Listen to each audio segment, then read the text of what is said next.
Ugh.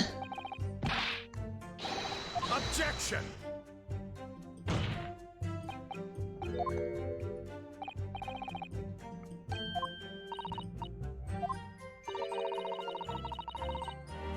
Hmm.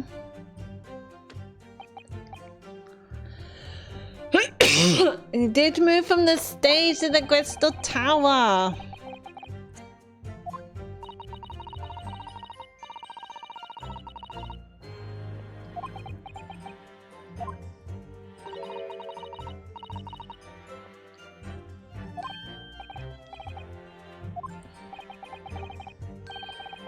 Oh, someone who looked identical to the victim is playing on my mind. But who?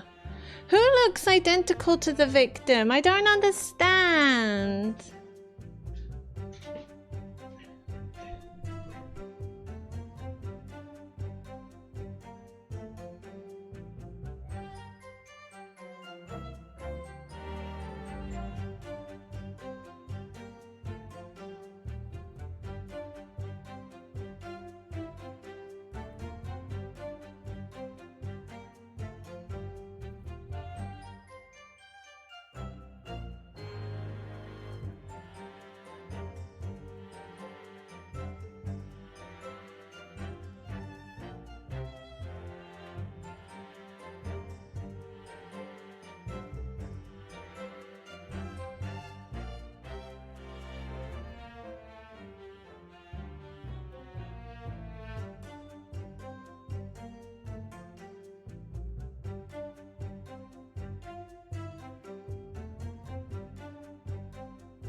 Sorry, I was talking to someone. Who looks identical? I don't understand. You?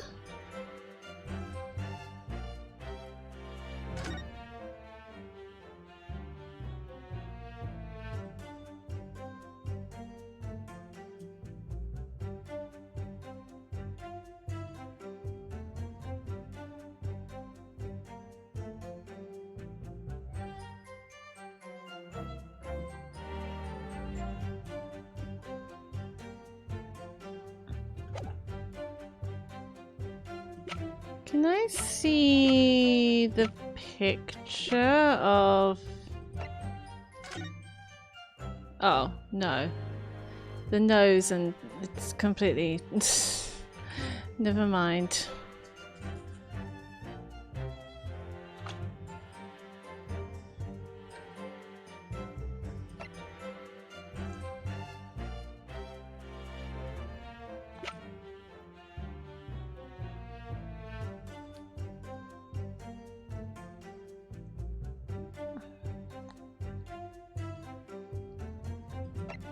Like, I don't know. This is him. This is the victim.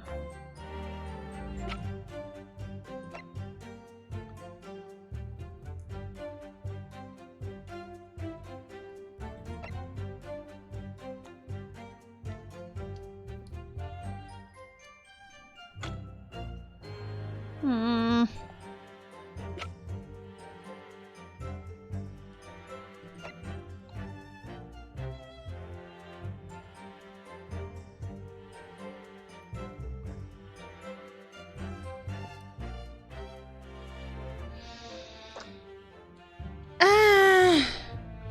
Am I missing something here?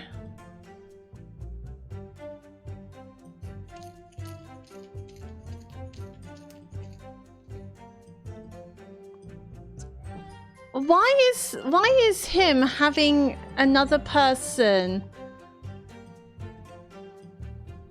that looks identical is so important?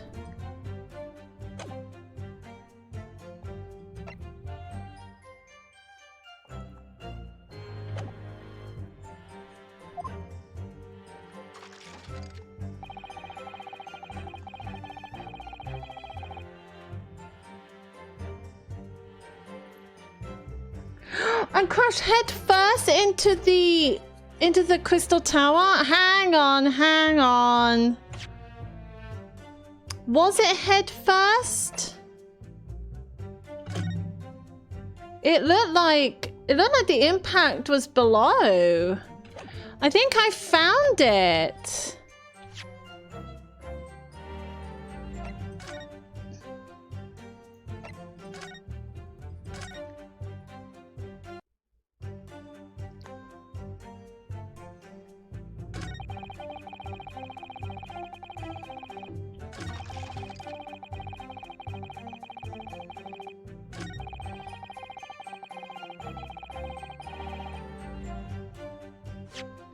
Crash head first. No, it wasn't. It was feet first. Objection. Yay, we finally found it. God, that took me forever. We've examined the bird cage that crashed into the crystal tower ourselves. As you can see, the cage, which is a wooden construction, has sustained damage in one particular spot. Following the explosion, it fell some 30 feet into the glass of the crystal tower. That level of damage is to be expected, surely. I agree. The damage itself is entirely understandable. What doesn't make sense is the location of that damage.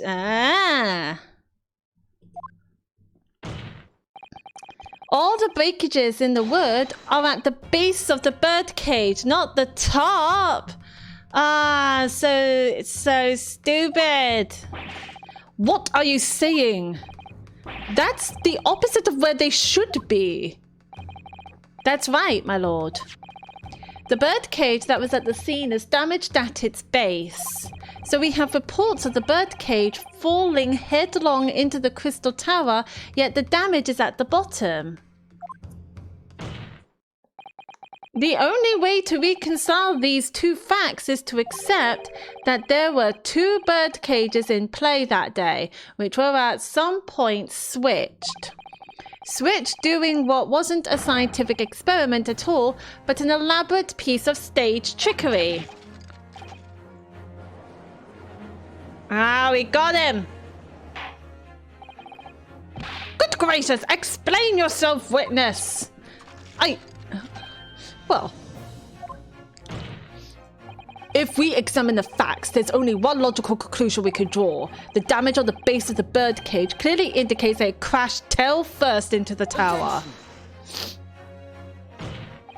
But multiple witness reports claim it fell head first. The bird cage materialized in the sky next to a balloon flying over the stage following a spontaneous explosion at an altitude of some 60 feet above ground level, which is approximately 18 meters.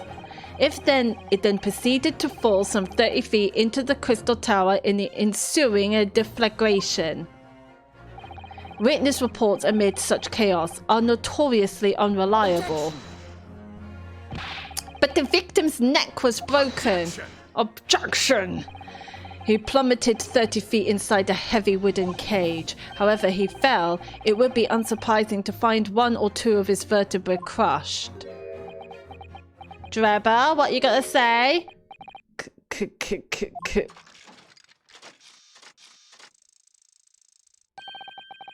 A riveting scientific analysis of events from the prosecution there. Though to be even more rigorous, you would have to say it was only one vertebra, actually. Oh, he's so creepy. He wasn't quiet for long. I find it hard to see what's motivating Lord Van Zeeks. This witness is clearly a swindler and one who deceived a personal friend of his. If you're going to establish this deception, do it right. Sorry? I feel like that's the undertone here. Yes, and there's one more point. The defense appears to have forgotten. It obviously wasn't a trick, as a certain truth very plainly demonstrates. What? It seems to me that the cross-examination had better continue until we resolve this matter. Okay. I'm gonna have a bit of a break. I'm gonna go get some tea. And going to the loo as well. So I suggest you guys do the same. Mr. Drebber, you will amend your testimony with details of this truth. Of course, we must treat the matter scientifically after all. Ugh, I nearly had him there. I feel like we had him there.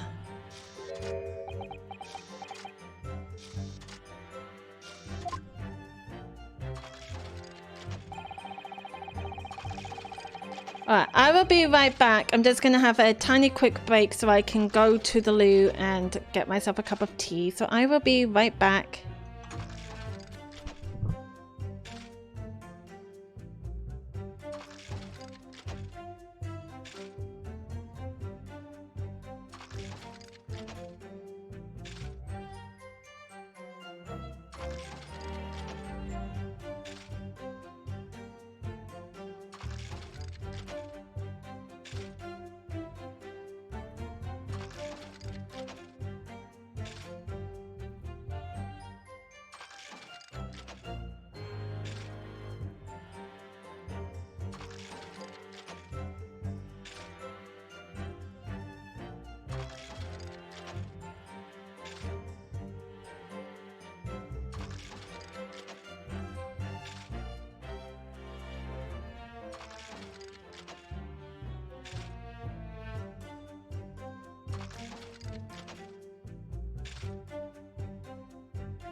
I am back.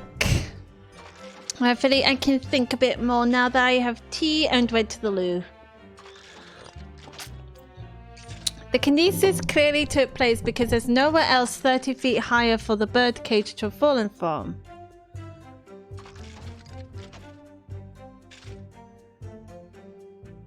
What? Clearly took place because there's nowhere else for 30 feet. Yes, there is. The balloon. Hi, Sharky. Welcome back. Welcome back.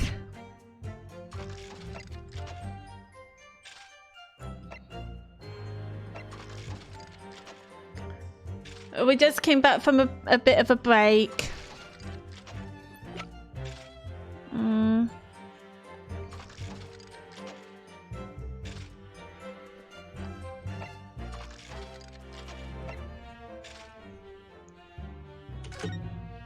There was the balloon. This was like 30 feet, right?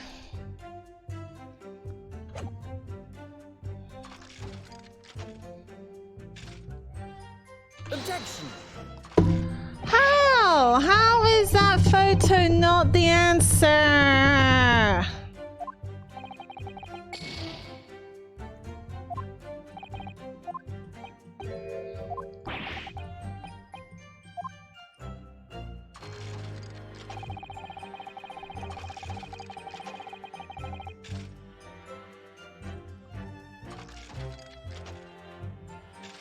I've been looking here all along, and that's alright. Fair enough, lovely, fair enough.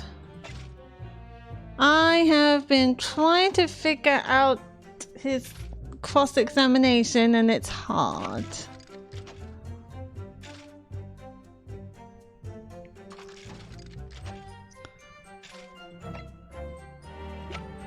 Here is a balloon!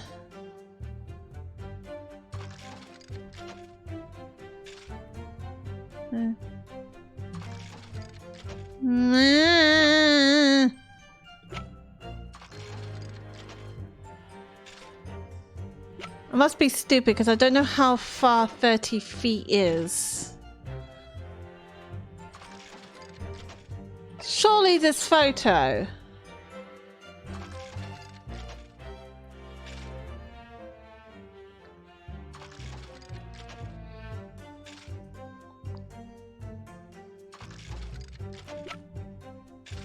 We tried this.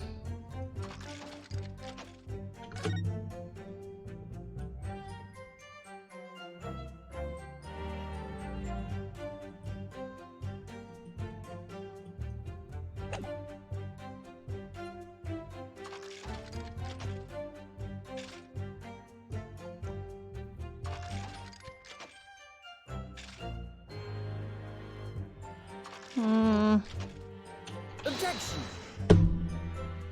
It's clearly a contradiction. I just can't find what I'm supposed to present. I don't like it.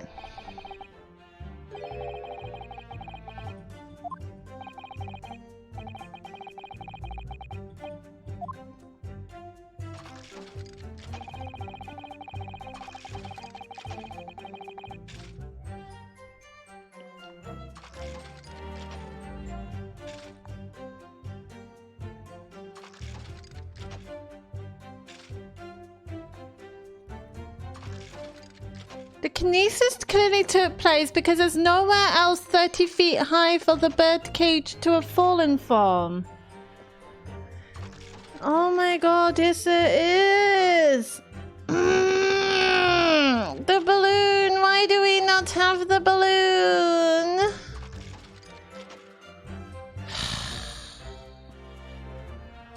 Hold it. What do you mean? Well, before the demonstration began, the victim was alive on stage in front of the audience.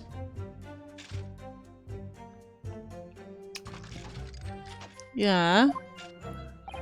Yes, there are lots of witnesses who saw Mr. Asman on the experimentation stage, that's true. And the victim's neck broke as a result of an impact following a fall. Logically, therefore, the victim must have fallen from somewhere.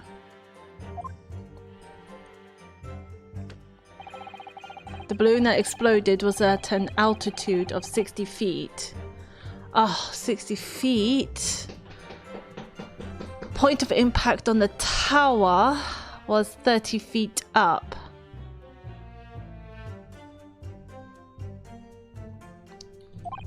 That difference of 30 feet is therefore the total distance the birdcage fell. And there's no other location from which the cage could have fallen that distance if it didn't drop out of the sky. Ergo, the victim himself must have been beamed from the stage into the sky above the crystal tower. A trenchant scientific analysis. Dear me, every time I hear it explained, it sounds increasingly plausible. Oh yes, it's all very well thought out. Certainly all the spectators on the day saw it. The birdcage plummeting 30 feet through the air, I mean. Irritatingly, yes. Ah. Ah! Hold it! So you understood the science, did you? Not in the slightest. As I've said a number of times, I'm an engineer. My job is to manufacture according to the blueprints I'm given. I would be inviting manifold problems if I foolishly allowed my brain to digest the ideas behind them. I could be accused of stealing those ideas, for example. But how is it possible to construct a machine without really understanding the principles to rely on?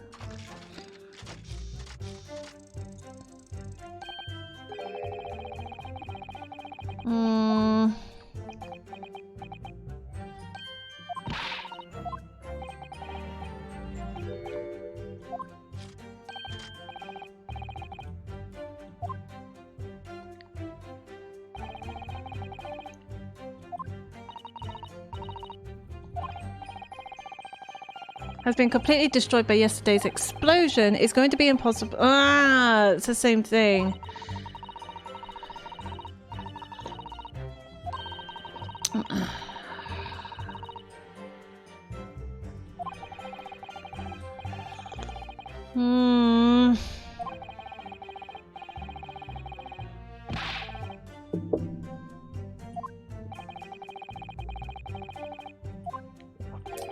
This is so stupid.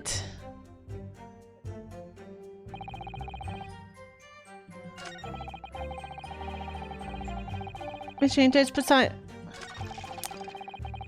was a Ford. Did the victim have a twin? No, he didn't. But did he have a, I don't know, a doppelganger? The kinesis clearly took place because there's nowhere else 30 feet high. Oh, I'm gonna cry. What is this? I don't understand. This is why I don't do science.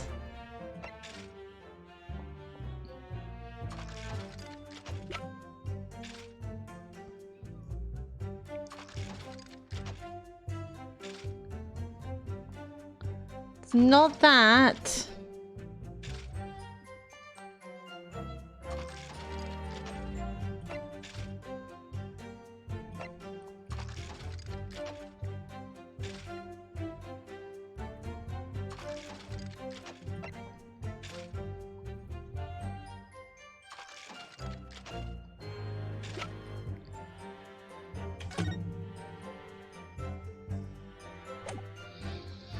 Does anyone know?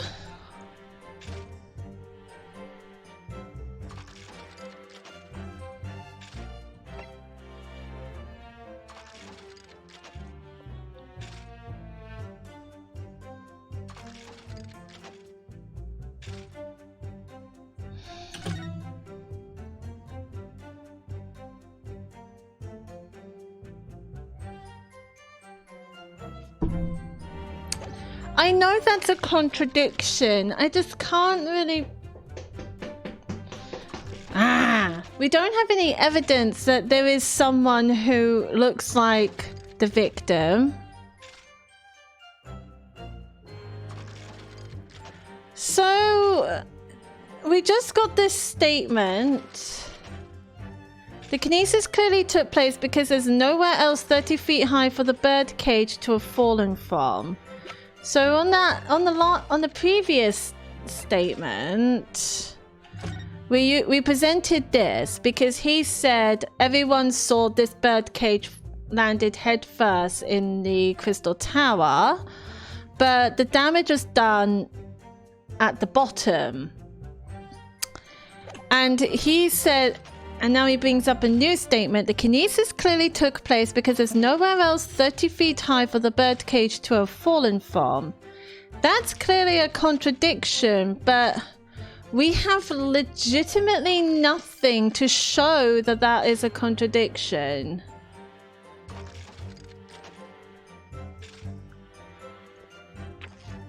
Unless I was seriously wrong.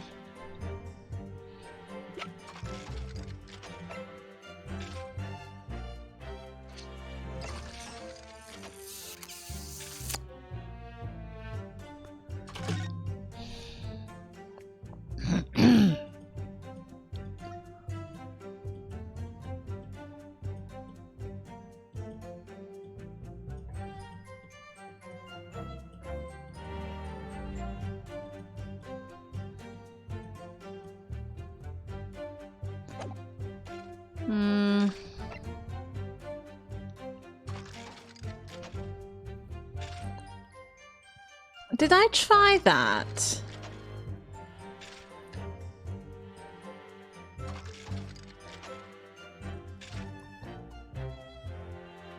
Objection.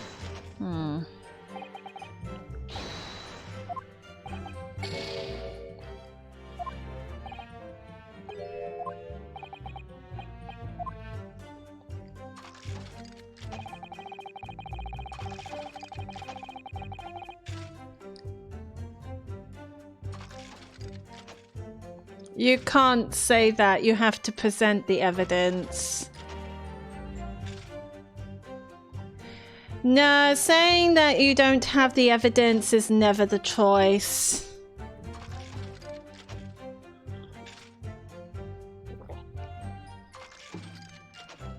You have to have an evidence.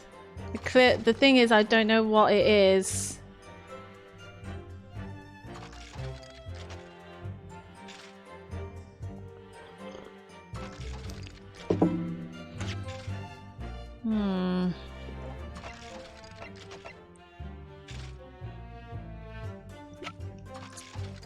How is it not that photo? I'm so confused.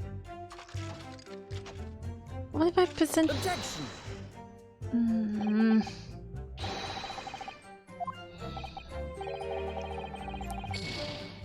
Don't understand how it's not that photo.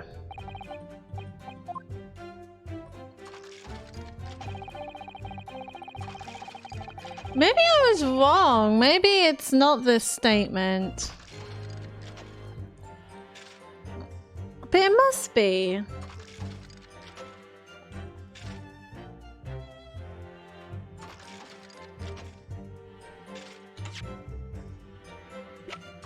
I don't really want to look up the answer because that would be a waste.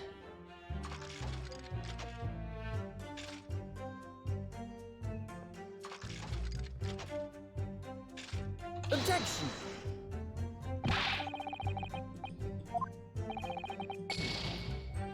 Yeah, I'm out of points. This one is really doing my head in.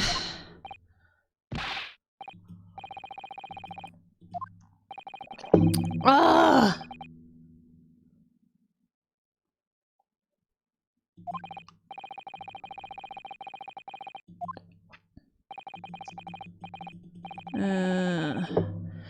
What am I missing? I don't understand. 30 feet.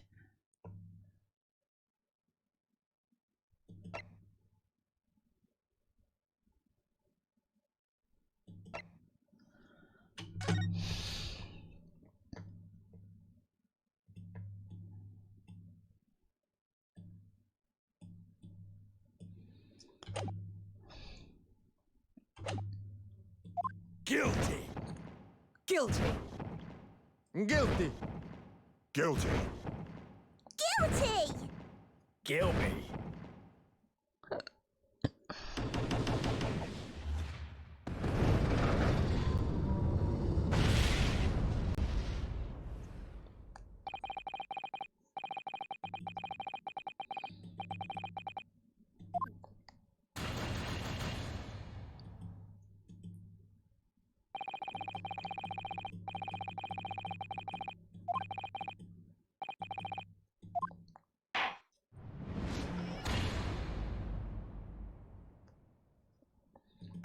Hmm.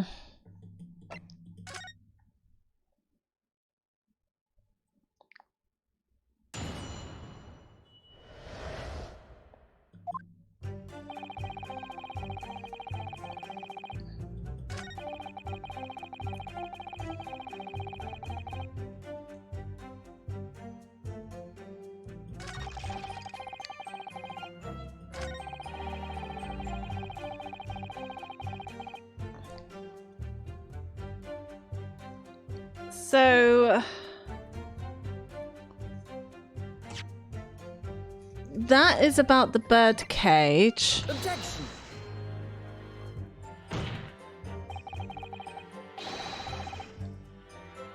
Wait, what? No, wait, hang on.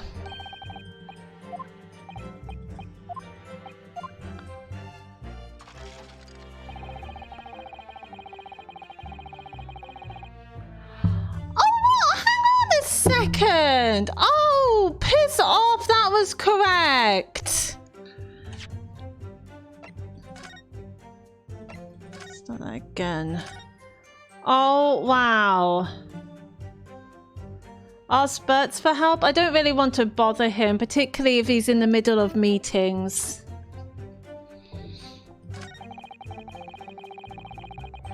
Also, he's not watching because he's working.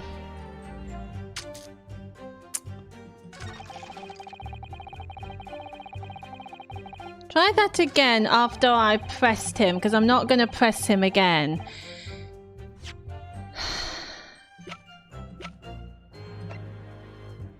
Objection. So we got the bird cage. Blah. Following the explosion, it fell some 30 feet into the glass of the crystal. Following the explosion, that level of damage is to be expected. I agree, the damage itself is entirely understandable. What doesn't make sense is the location of that damage.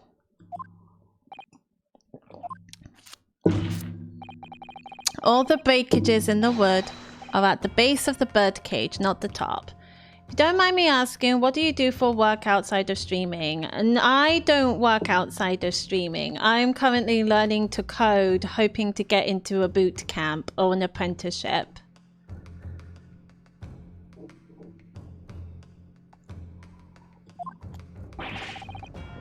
What are you saying? Oh, well, there should be. So it's a tail end.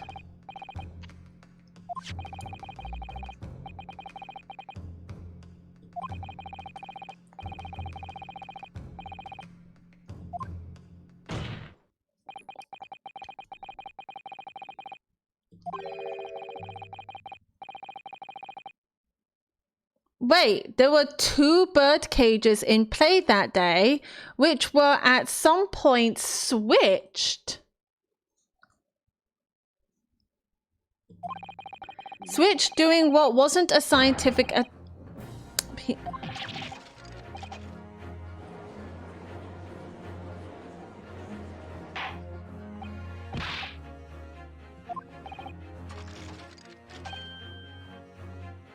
Well...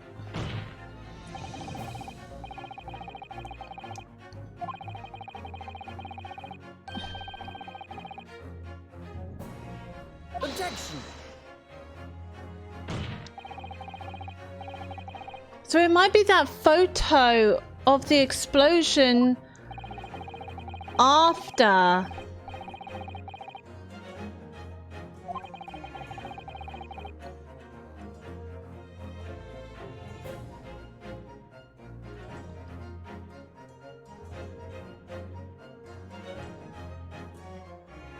There was a photo that of a hole.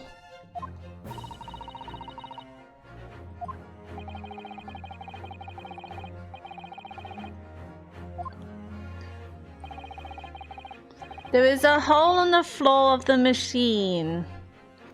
Objection! Objection!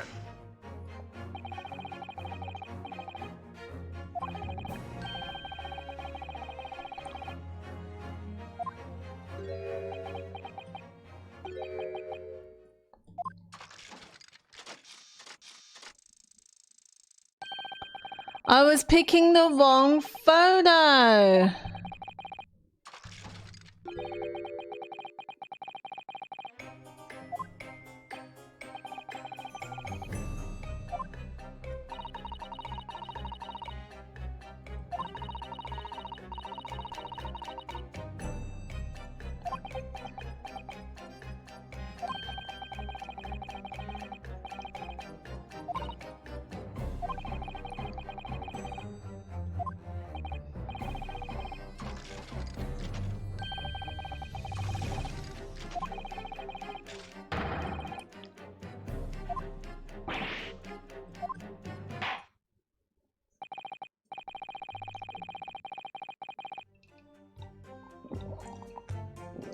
Okay, I think we have to press the statement and then show the last photo. If that doesn't work, I don't know what to do.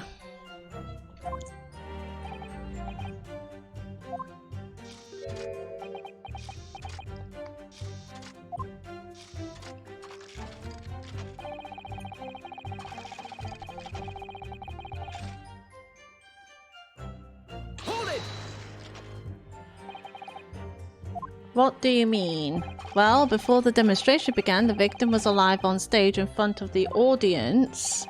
Yes, there are lots of witnesses who saw Mr. Asman on the experimentation stage, that's true. And the victim's neck broke as a result of an impact following the fall. Logically, therefore, the victim must have fallen from somewhere. The balloon that exploded was at an altitude of 60 feet. The point of impact on the tower was 30 feet up. That difference of 30 feet is therefore the total distance the birdcage fell. And there's no other location from which the cage could have fallen that distance if it didn't drop out of the sky. The machine. There's a big hole.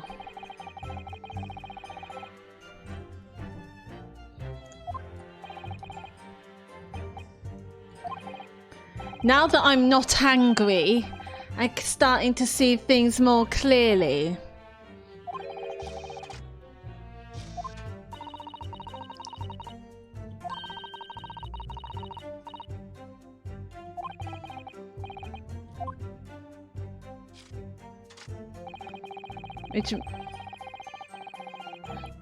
Which means...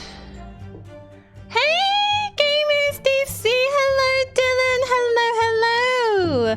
How have you been? Let me give you a shout out, lovely.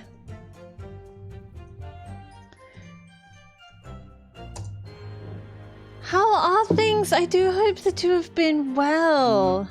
I hope you had a lovely New Year's as well, and a lovely Christmas. Actually, everyone in chat, type 1 in chat if you want to spend it. But yes, how have you been?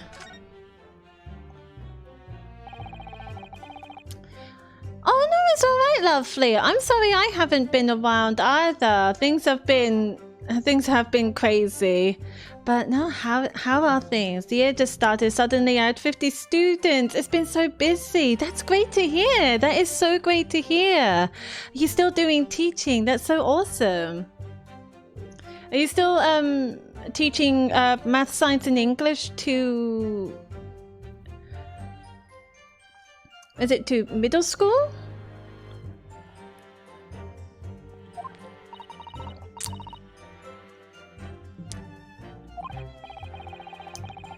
Oh, that is so cool.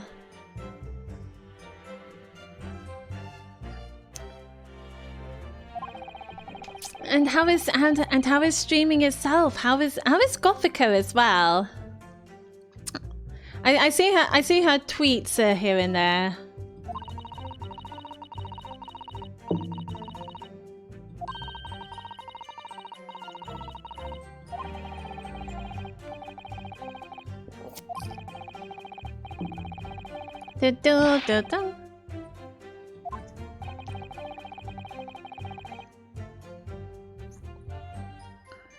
Aforementioned business. That's fair enough. That's fair enough.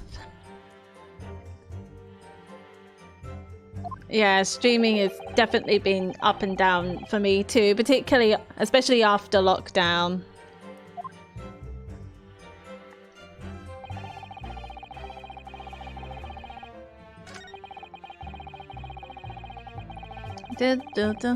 We are currently playing the Great Ace Attorney Chronicles, which has happened in Victorian times, way before Phoenix Wright.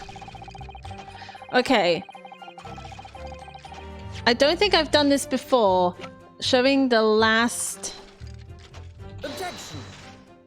How is that not the right one?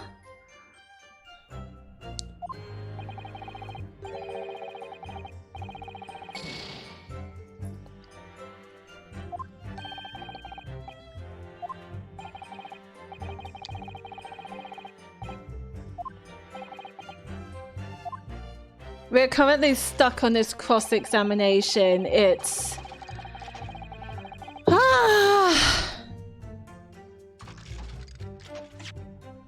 it must be that. Surely, there's a hole. It answers to everything. How is that not the answer?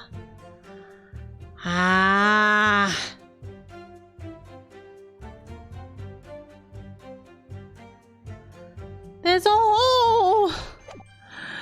There's a hole!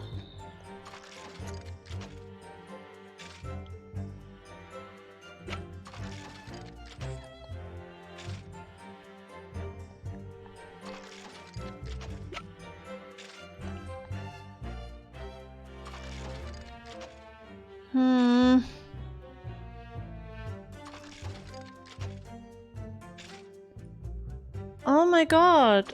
I'm on the verge of looking it up. I don't really know. I've been at this guy's cross-examination for 2 hours.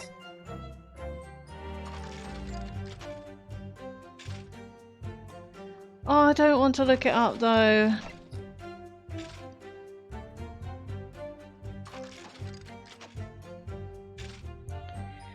Yeah, I'm on case 8.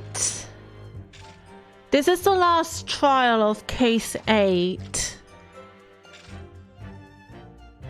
And yeah, it's longer. There's 10 cases overall, but I feel like the cases are longer.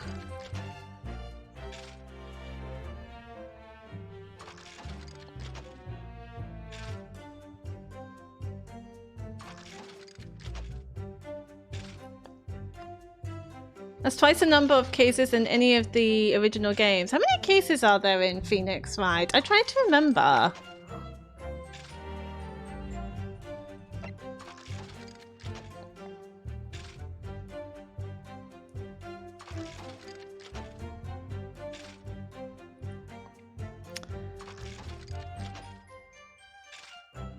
Objection! I'm just gonna... I'll tell you what I'm gonna do. I'm just gonna pick...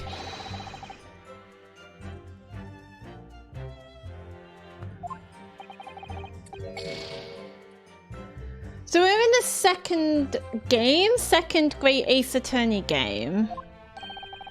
The Great Ace Attorney Chronicles has 2 Great Ace Attorney games. And so this is the 3rd case of the second game. So there's 5 cases each.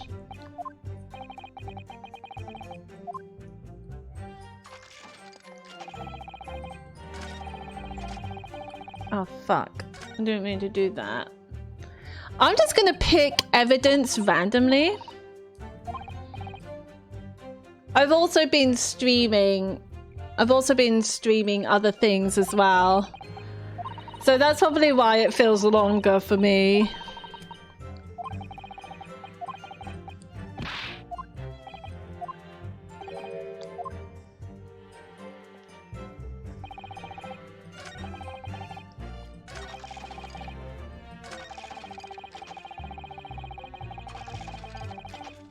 The thing is, though, you can't use people. You can't present people in this one. You have to present evidence.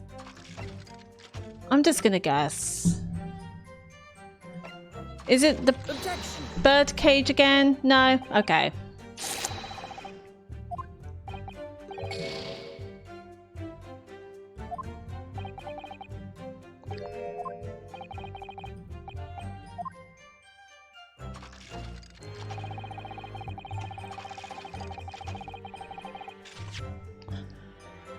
Is it... I still don't understand why this isn't the answer.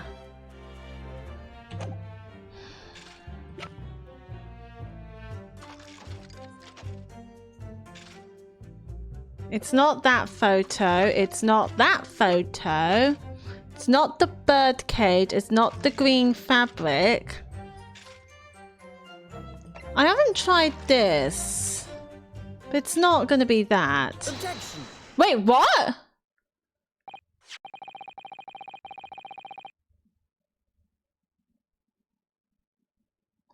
I have no idea what advice I can give because I think we're deep into the case. Yeah, so we had like we had 2 investigations and a trial already. So yeah, we're very much deep. This is the last trial of case 8. This is a diagram of the experimentation stage and its surroundings. How is it that? I'm genuinely confused.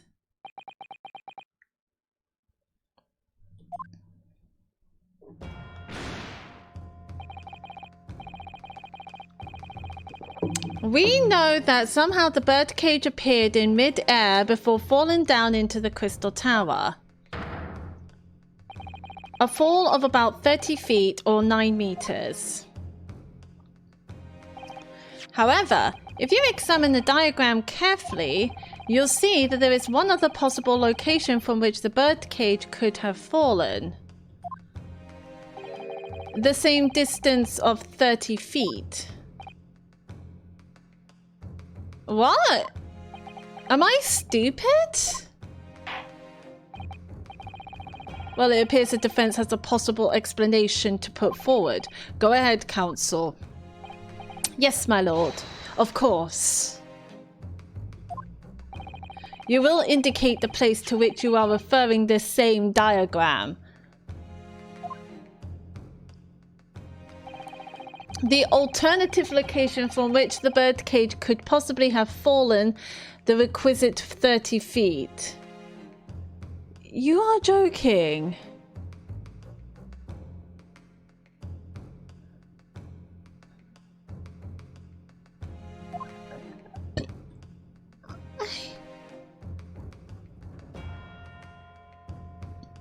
You mean here?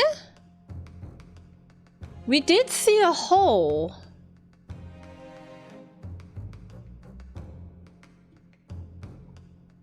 But it won't let me go up. So it must be from here. Right? Take that! The place I'm referring to is here. As I said, we saw the hole. But that's where the birdcage would have been to begin with, which is exactly the point, my lord. Yes, the birdcage was in the machine on the stage, but what we must also consider is the height of the stage itself. Go on, Counsel. It turns out that the experimentation stage was built at a considerable height above ground level. If you look at the diagram, in fact, you'll see that it's at about the same height above the ground as the balloon was above the crash site. Oh, I feel calmed down now. When the experiment got underway, the machine and the birdcage were engulfed in steam.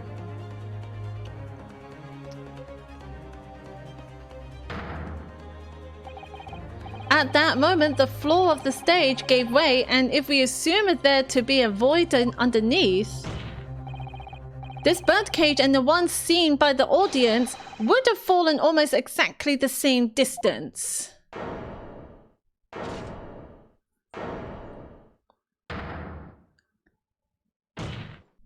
Once again, my lord, this all points to the fact that there was not one birdcage but two. Objection! My learned friend has no evidence that the stage had such a contrivance in its design. Someone is responsible for the criminal destruction of the kinesis machine itself, it's true. However, the stage still stands. And take a moment to look at a photographic print of the scene following yesterday's explosion. Yes, that's what I was trying to show. Good lord, the metal grill that formed the floor of the machine is undone. Yes, most likely blown open by the force of the explosion that destroyed the rest of the machine. The defense calls for the space below the stage to be investigated immediately.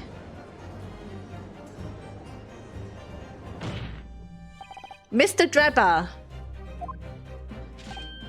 Ah, Drebber is quivering. It was you who built the kinesis machine, which means that it was you who built the two bird cages that were used to carry out this deception.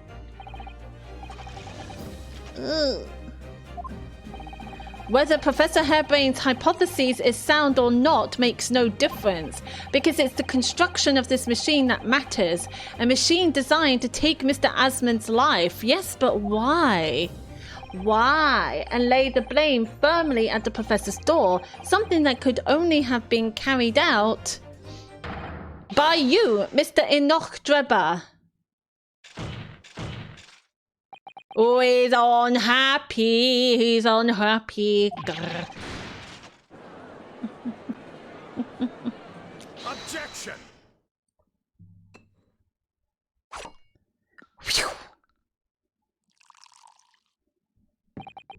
If my learned friend has reached the end of his wild assertions. I wish I have a wine bottle opener like that. The prosecution would like to crush the defense's argument slowly, but surely. What? Your argument fails to hold water on two accounts. On two counts. Two? Firstly, before and after the experiment, this witness went nowhere near the kinesis machine. In this era, everyone has swords, only in Japan. So the story is that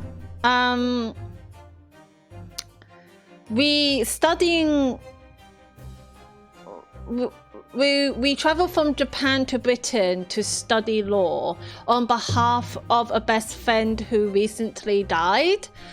And only Ryunosuke and this guy has swords, I presume because they're from Japan, and katanas. What are the katanas shown for again? It was explained, but yeah, Ryunosuke, the protagonist, it's very tricky. His best friend was supposed to be the lawyer who studies law in Britain. it was his katana and his armband that it was who was wearing it, but he passed away on the second case. So Ryunosuke, us, the protagonists, bring forward and decided and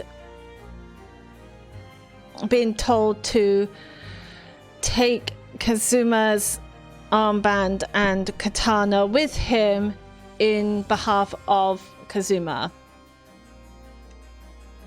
It's very complicated, but no, not everyone has swords. Victorian era would not have people did not have swords.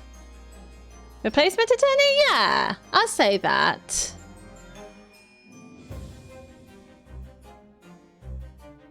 Yeah, because he wasn't studying law in the first place. He had to study law in the boat ride from Japan to Britain, which lasted for 50 days. It sounds a lot, but for studying university level law, it really isn't. Particularly for the fact that you're going to a different country where both of them have different laws.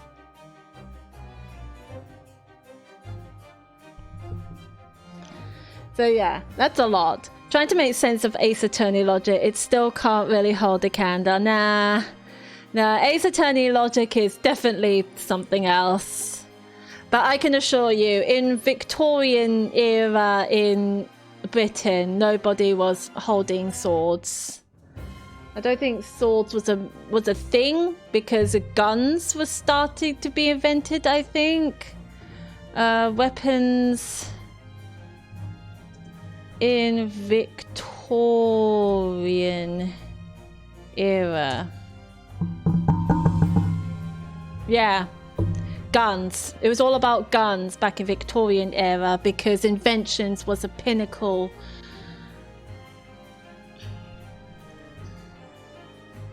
Really? Ceremonial swords was still a thing in Victorian? I thought swords were banned. Ceremonial swords? The Queen or the King now would still have a sword to knight someone.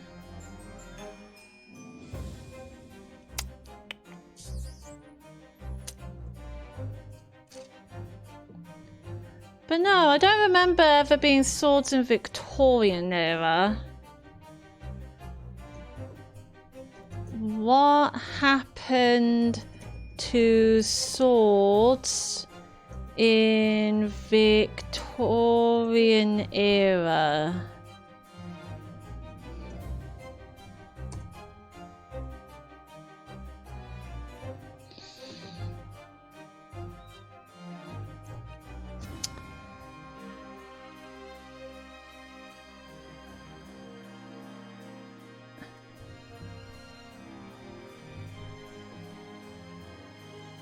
I think bayonets was still a thing.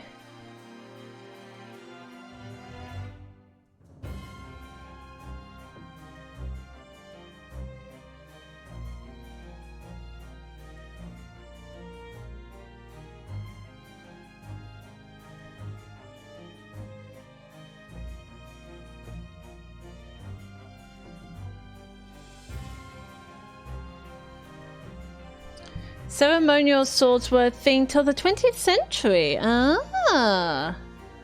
I did not know that. What do you mean ceremonial swords? What are ceremonial swords?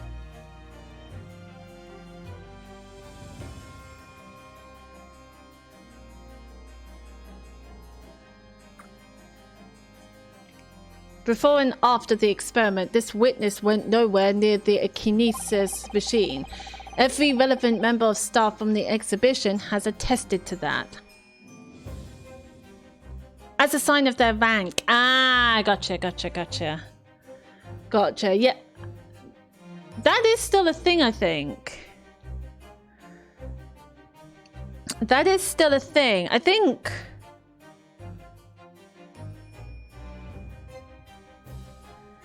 in Trooping of the Colour, there were some soldiers like the royal guards to represent the royal family. I think they still have ceremonial swords. So yeah, any kind of guards that's to do with the royal family, I think they still have swords. For like ceremonial purposes. And naturally the Her Majesty or His Majesty now would still have a sword to be able to knight people. You know, when knighting people to make a man either a sir and is it a dame for a woman? Like Sir Terry Pratchett or Sir Christopher Lee. So there's still that. It's usually not allowed. It's really funny that you say that because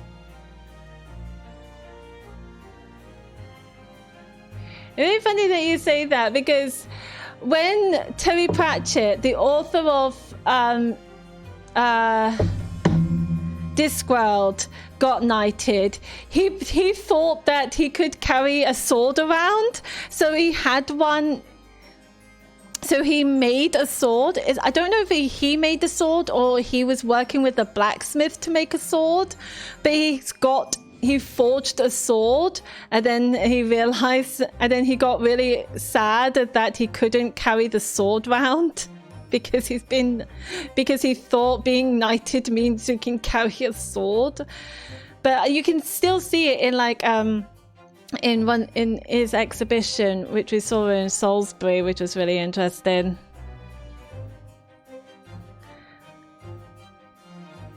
But I don't know if Victorian law in Victorian era and the law in this era change.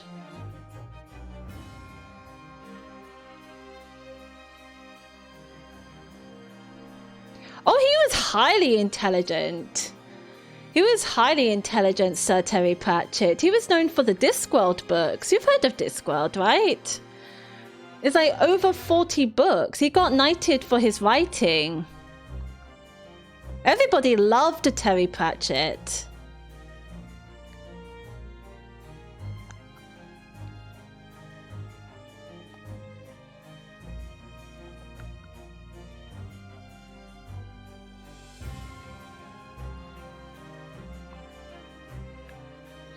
Yeah, I think he was. I can understand where he's coming from, though. I think he was very. I don't think he messed up. Well, yes, he definitely messed up. But I think he was thinking very eccentric. I didn't read the fine print of being knighted. That's him, all right. And I love the little footnotes he wrote in Discworld. They're so funny. I really need to read them again. I keep saying, I need to read them. I have read them. I read The Weird Sisters, Guards, The Colour of Magic, The Light Fantastic. I really want to read the Death books. But yes. Yes, back to the game. Every relevant member of staff from the exhibition has attested to that. And I believe members of Scotland Yard have also been on watch duty at every public experiment. In other words, Mr. Drebber had no opportunity to switch the alleged pair of bird cages. Oh, speaking of Pratchett, his daughter did write a video game called Beyond the Pages, which I did stream. It's so sad. It's so sad, but so pretty. I don't know if that's right up your alley, but I do highly recommend it. It's an indie game, and it's very, very well written. In other words, Mr. Drebber had no opportunity to switch the alleged pair of bird cages. But I've already explained why he wouldn't have needed to. The nonsense with the crossbow, that doesn't bolster your case at all. The man who disappeared from the stage and the man who crashed into the tower are one and the same. The forensic investigation team's report is unequivocal on that point. And the second flaw in your assertion, is a distinct lack of motive. Why would this man have wanted to take the victim's life? He had no reason to do so. A motive? Do I have to think of everything myself? That's the thing. I'm sure he has a motive. I have here a contract provided by the witness. What contract is this, Lord Van Zeeks? The contract into which Mr. Drebber entered with the victim, Mr. Assman. It reads, Mr. Drebber is to receive 30% of all remunerations from government grants or other income. Well, 30% sounds a lot, but I'm sure it didn't sound a lot to Mr. Drebber. I bet he really wanted the money. 30%, certainly very favourable contractual conditions. That's what I think. But there was one very important provision bolted onto that clause. What provision? Mr. Drebber may only uphold this right on condition that both contracting parties are alive. In other words, if either of us were to die, the contract would become null and void. So you see, I had nothing to gain from Mr. Assman's death. The diametric opposite, in fact. Ugh. May we have the contract? Need I say more? The witness had neither an opportunity nor a reason to commit the alleged crime. In short, the possibility of Mr. Drebber having done, as you suggest, is nil.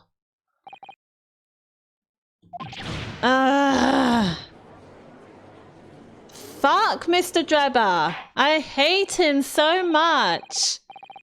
Why can't he die? It seems the defense's assertion was somewhat wide of the mark. 30%. So where does the 70% get divided? Probably to Mr. Assman, the victim, and the professor? That was split. What? Split 35% each? So what? Mr. Drebber gets less for but doing most of the work? Something doesn't seem right. Well, the 70%... No, the 70% would go to the machine. It seems the defense's assertion was somewhat wide of the mark. Lord Van Zeeks, you will submit the contract as evidence, please. Yes, please! The contract between Mr. Assman and Mr. Drebber detailing the terms by which they would profit from the kinesis experiment. It's true. Is it true? Let's have a look at the contract. The investor, Mr. Odie Assman, hereby enters into contract with the provider, Mr. Enoch Drebber, to fund the labour and materials for the construction of a super high voltage instantaneous kinesis machine. Mr. Drebber is to receive 30% of all remunerations from government grants or other income. Mr. Drebber may only uphold this right on condition that both contracting parties are alive. Yeah, it doesn't... It's that last statement that...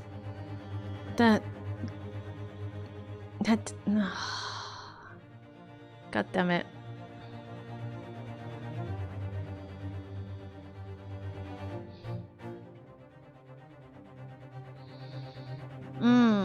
Is that the same signature though? We do have the business card. Oh, we don't have the business card anymore. Okay. If Drebber had no opportunity to switch the birdcage under the stage with the one in the crystal tower, he couldn't have done it. And in any case, I have no idea what his motive might have been. There is one aspect of your argument that still holds true, however. There were 2 bird cages. The prosecution is unable to deny that. So I'm sure you're on the right lines, Mr. Naruhodo. And I've no doubt there are other aspects of your assertion that are undeniable truth too. Well, let's go. Well, it would seem that the defense has no rejoinder to offer. I don't like the way he laughs. Well, I must say I'm a little surprised. I came here to testify about the machine I built, and instead my reputation is defiled. But the prosecution's counter has set the record straight, I think. No, Hodo. Isn't that I see in Japanese? I can have a look.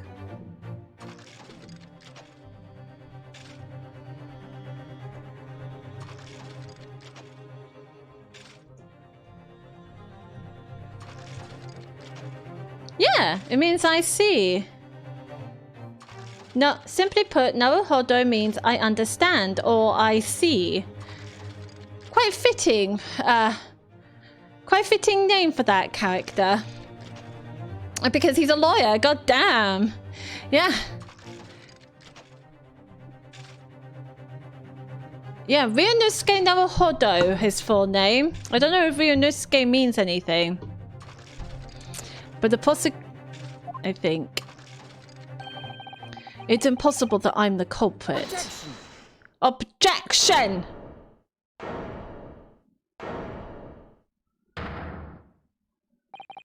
At the beginning of this trial, we believed that there was only one birdcage. Yet now we know there must have been two. In other words, there was more to the demonstration than we realized at first. I think it's abundantly clear that the same applies to the culprit. So he's saying there's two Oh, no. Get to the point. The stage demonstration was constructed and set up in its entirety by you, Mr. Drebber.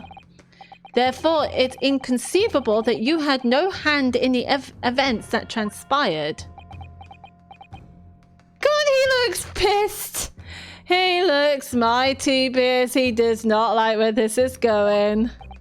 So if circumstances mean it's impossible that you could have carried out the crime yourself, it points to the fact that someone else was involved. Ooh. Someone else? Counsel, are you suggesting? Yes, my lord. Mr. Drebber had an accomplice. Oh, shit. Objection! An accomplice now? Well, then I presume you're prepared for what's to come. Sure. Do you have proof? Do you have proof that there is an accomplice? Now that you're accusing not only this witness, but someone else of the most serious of crimes. If these accusations turns out to be false, then make no mistake. The prosecution will demand an equally serious punishment for your slander. Slander?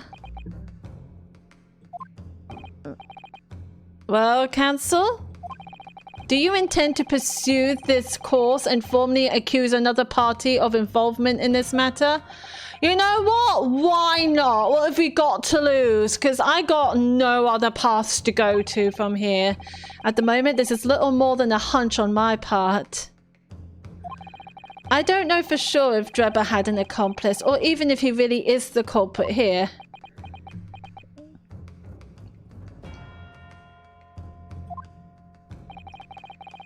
You're slander. I'm slander. I'm the slander. One way or another, though, I have to make my position clear as a lawyer. So what's my stance going to be? We're going to say that he has an accomplice. Yeah, name the accomplice. Let's go. Let's go. The defense is ready to name Mr. Drebber's accomplice, apparently.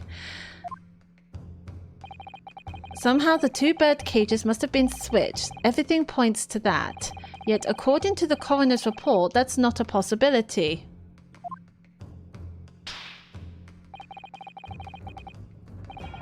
But that inconsistency itself is a clue. Counsel? My lord? You have received a stark warning already. If you are nevertheless determined, Then I must now ask you to identify this alleged accomplice by name. So your answer, please. Who do you claim to have been Mr. Drebber's accomplice?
It must be him, right? It must be Asman.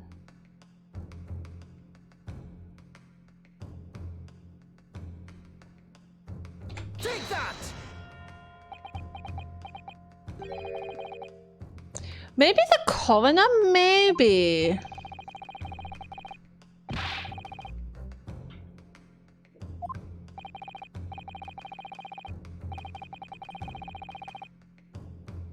I was thinking of the coroner, actually. I was also thinking of the witch.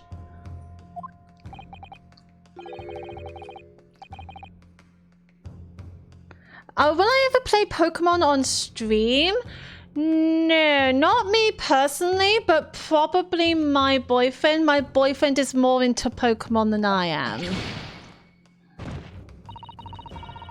I'm kind of scared to stream Pokemon, if I'm going to be honest, because I'm not really good. And I know there's some crazy Pokemon fans out there. Should we try the coroner? Because she's the one who claims... She's the one who claims that... Someone was asking me if I would play Pokemon on stream, and I said no, but most likely my boyfriend will. Yeah, you did. Yeah, you... Oh, did I? No, we shared. I thought you played Scarlet. I played Scarlet, and then I streamed Scarlet, and then you streamed Violet. Yeah. But you haven't finished Scarlet, so you could stream. I could, but I don't wanna. Okay. Love you too. It's fine. Everyone makes mistakes when they're first learning. I've already streamed Pokemon. I remembered, but I don't wanna. I don't wanna stream Pokemon. The series is way too big. We'll try the coroner. She was the one who said that the person in the birdcage and in the crystal tower is the same. Take that! The name of the person in question is... What's wrong, my Nipponese friend? Surely fear doesn't bind your tongue now. It's a little late for that. I'm making you laugh? How come?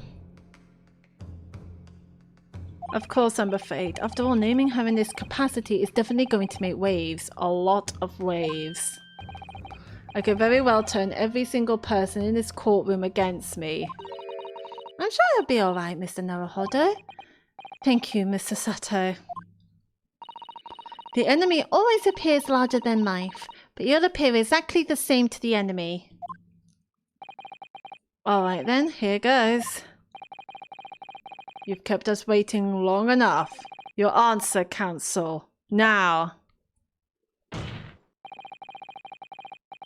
The person who colluded with Mr. Drebber in order to carry out this wicked crime is Scotland Yard's coroner, Dr. Courtney Sith.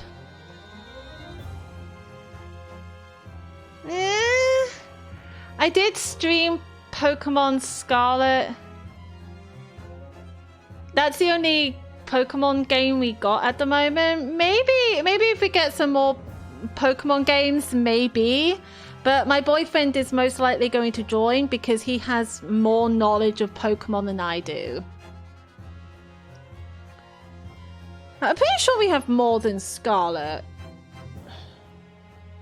I'm sure we have Sun and Moon, I think, but I don't know where that is. Since we moved. I don't know if it's back at his parents' house or that we brought it with us. I don't know. I'll have to think about it. I have to rummage and see if I do actually have Pokemon games, but I got so many games I want to play, it's almost unreal. What the blazes are you talking about? Is this Sith or Scythe? Dr. Scythe. I say Dr. Scythe, it sounds cooler. The head of the forensic investigation team and the coroner who conducted the autopsy on the victim. Also, nice call, Gamer is DC.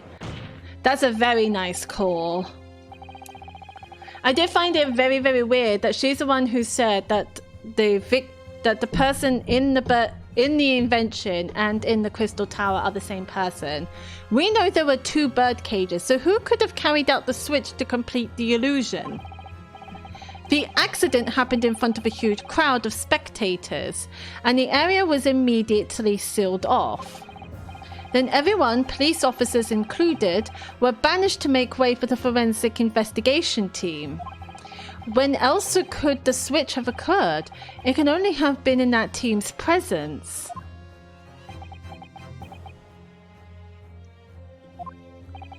It's essential that the court determines exactly what happened following the incident. The defense demands that Dr. Scythe be summoned to the witness stand at once to testify. Mummy! I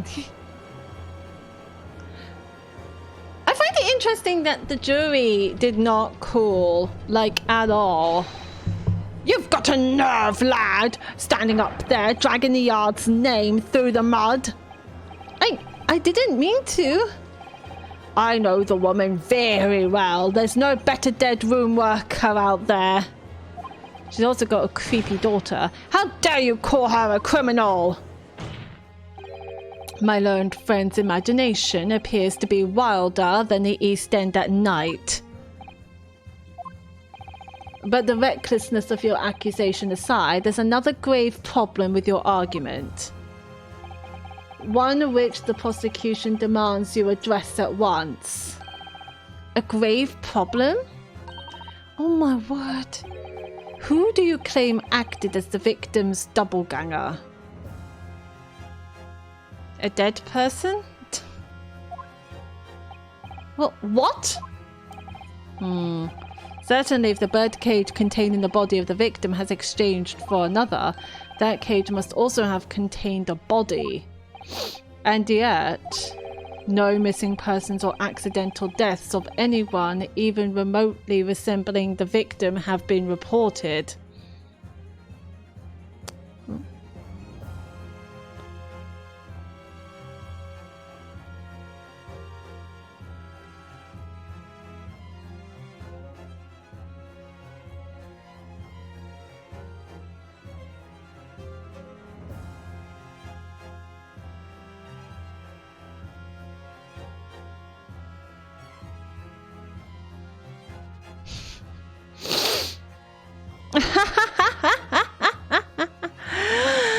Well, sorry, I was reading something.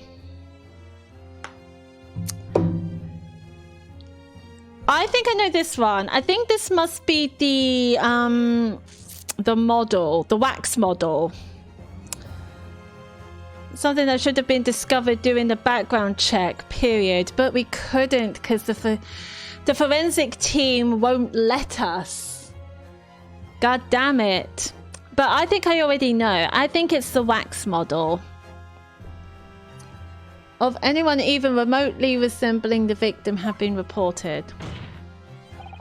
Which means there was no one, dead or alive, who could have fulfilled the role of a body double for Mr. Asman. That's true. If my argument is that there were 2 bird cages, then there must also have been 1 person inside each. But I don't know if I've got an answer to this yet, have I? What can I do to reveal how this body double stunt was achieved?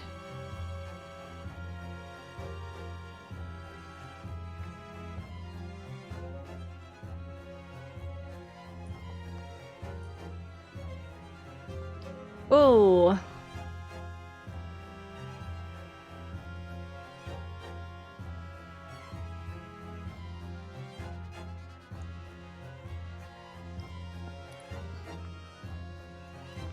I do need evidence, but what evidence?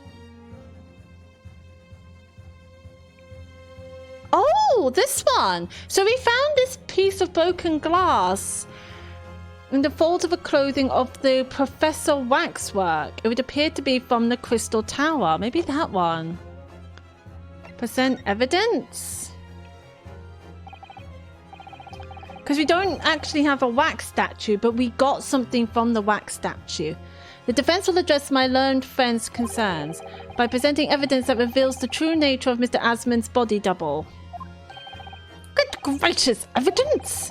I do hope this isn't filibustering, Counsel. The court is expecting a name. If you think you have relevant evidence, present it now. The body double and the birdcage were hiding inside the balloon that was floating above the stage. Which means that any witnesses would only have seen them from 60 feet away. So who was it that appeared out of that explosion some 18 meters above the spectators? Aha! The body double inside the second birdcage was...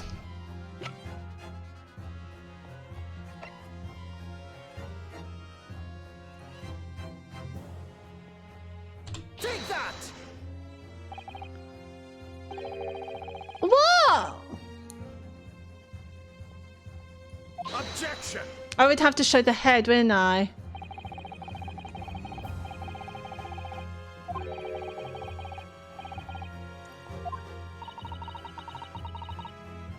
Evidence, die together, Mr. Naruhodo. Yes, thank you. I was gathering that. I did not need to read that. Okay, I think I got the idea. I think I needed to present the head with the helmet in, but we don't know who the head... Oh no, it was the professor's head. That's where we found the glass. I should have thought. That was my bad.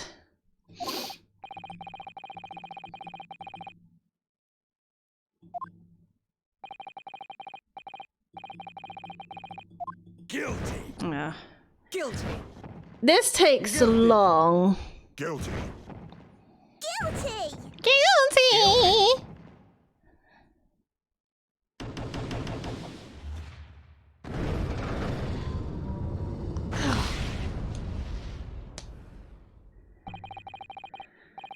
This feels like a very last quest, don't you?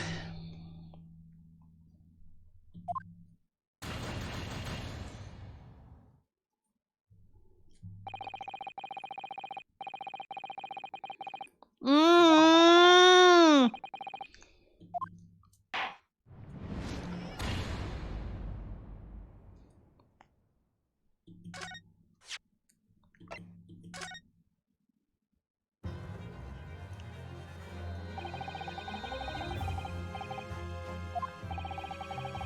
Let's try the head.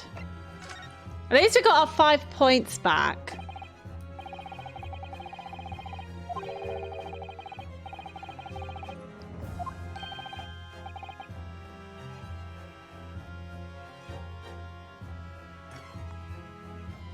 Hopefully not for the next 30 to 40 years. Because when I did that voice, I sound like an old woman.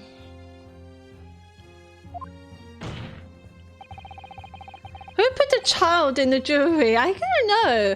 At first I thought it was just a small woman. But no, it's a child, isn't it?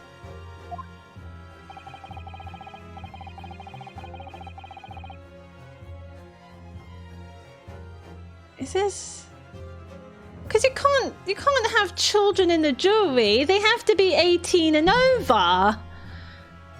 Ace Attorney, your logic is weird.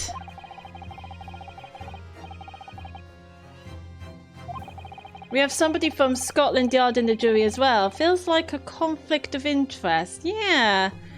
Bit biased, isn't it?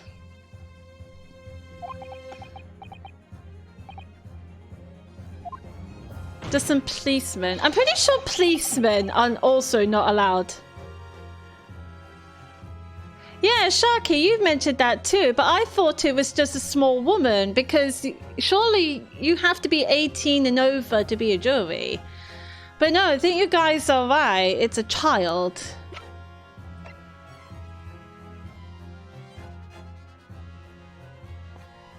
Take that!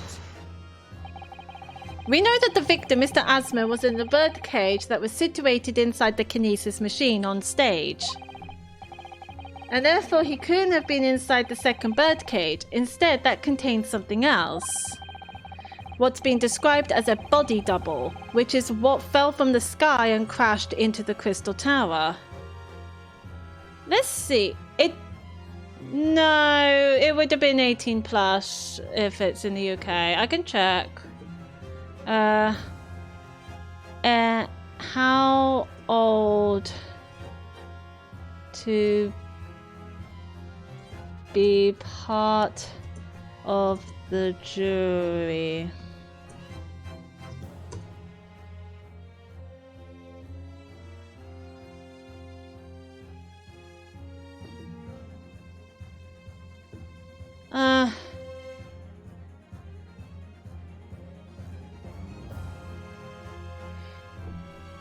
Yeah, in UK you have to be 18. What makes you think it's 16 though? It pulls me in with its silly law. 16 plus stuff. We never had any 16 plus stuff.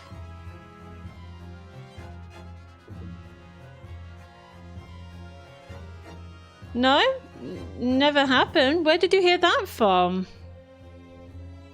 It's always been 18 plus. As a matter of fact, recently they just changed the age limit from 70 to 75. So... Not going to shower. I'm also in desperate need of the shower.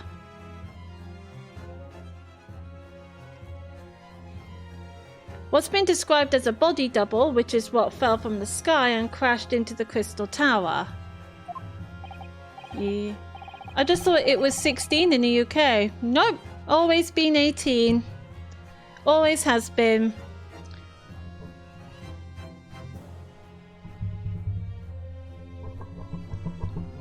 $18 for buying cigarettes, $18 for buying alcohol and drinking alcohol. Help me out here. That's when you can start working. It depends what kind of work. Some you can, but others you do have to be 18 plus. If it's like retail work, then yes, some of them, some shops would accept 16-year-olds, but most of the workplaces it would be 18. Like, I think like Tesco's and McDonald's accept 16 to work. I don't know. 18, it's always been 18 plus with everything else. Going into jury apparently is 18 plus. Driving, I don't know. I think you can start learning to drive around 17. But I think you would have to get the driver's license at 18.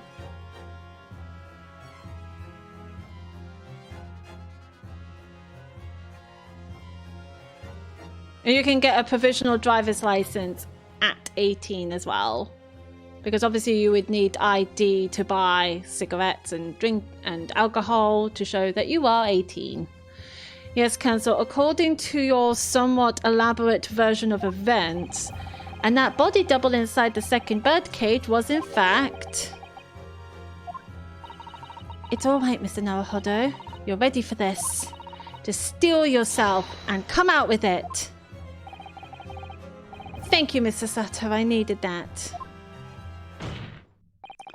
As I was saying, the body double inside the second birdcage was... As unbelievable as it may seem, that thing there...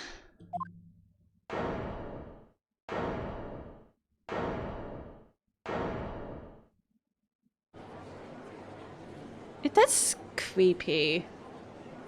Objection. So this is the wax model. This is the wax model of a mass murderer called the Professor, who was caught killing 5 people from the members of the aristocracy and got tried and executed for it 10 years ago. Open your eyes and look into mine, my Nipponese friend. Now tell me, what are you playing at? This wax model. Stand firm now, Ryunosuke. This is the time to show your Japanese spirit. Go, Ryunosuke, let's go. As the court will observe, this is a waxwork model. A model, in fact, of an infamous London murderer from 10 years ago, the Professor. Objection. You started by indicting the leader of the forensic investigation team as an accomplice in this crime, and now you've moved on to indicting waxworks? Yes, that's about the size of it. But why, and why this waxwork? It looks nothing like the victim. In fact, it could hardly resemble him less. What possible justification can you give? If you want to know why, ask Mr. Drebber. Yeah. What? Just days before Professor Hairbrain performed his public demonstration, Mr. Drebber abducted this model from Madame Tusbel's. Did you say abducted? And 2 days after the incident at the Great Exhibition, he returned it to the museum. Then the timing. Is this true, Mr. Drebber? He's sweating bullets. At first, I couldn't see why Mr. Drebber would have stolen the waxwork and then given it back again. But now the reason is clear. He took it so that he could put it inside the second birdcage as a body double for Mr. Asman. Ha ha. Objection. Objection! I love his objection. Are you hearing this, ladies and gentlemen of the jury? Are you hearing the defense's astonishing proposal? That the witness fabricated this vast machine with the intention of deceiving some wretched scientist. Also, if I remember correctly, could women be part of the jury back in Victorian times?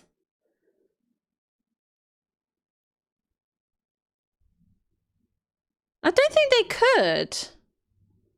They weren't allowed to vote. Anyway. That the witness fabricated this vast machine with the intention of deceiving some wretched scientist.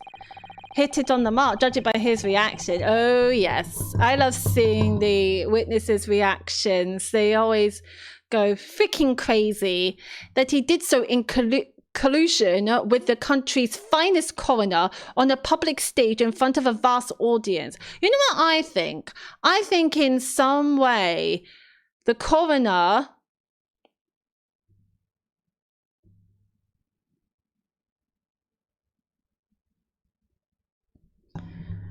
Coroner and Drebber are somehow related? Both of their hairs are white. Women not allowed on the jury? I forgot how times have changed. Yeah, I don't think they were allowed on the jury.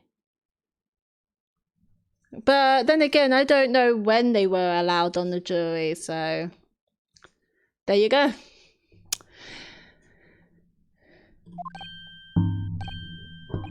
And that, to effect the deception, he used a waxwork model that in no way resembles the victim. Are we really to believe this far-fetched tale? What do you decide? Objection. Wait! Yes, if you put it like that, of course it sounds implausible. My lord, I need to speak, if you please. Go ahead, Mr. Foreman. Mr. Foreman? Myself and my colleagues have reached an agreement. That's just dandruff? Hmm? What are you talking about? Oh, you mean the white hair?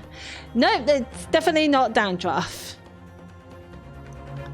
I don't believe a lady like... what's her name? The coroner. Where is she? Her would have dandruff on her head. I don't believe that for a second. She looks so... She looks impeccable. If she works as a coroner, working for dead bodies, I feel like hygiene is very much her top priority. Myself and my colleagues have reached an agreement. Very good. In that case, ladies and gentlemen of the jury, you will state your leanings for the court to hear now. Of course. Guilty. Guilty. Don't worry, this isn't the end of the game. Guilty! We're going to tell them that they're wrong and stupid.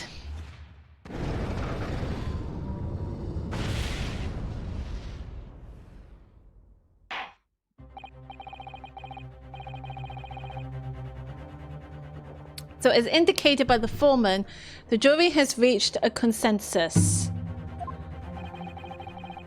I knew that was going to happen. Did hygiene exist back then? Yes and no? Like, there was some form of hygiene, but it wasn't good.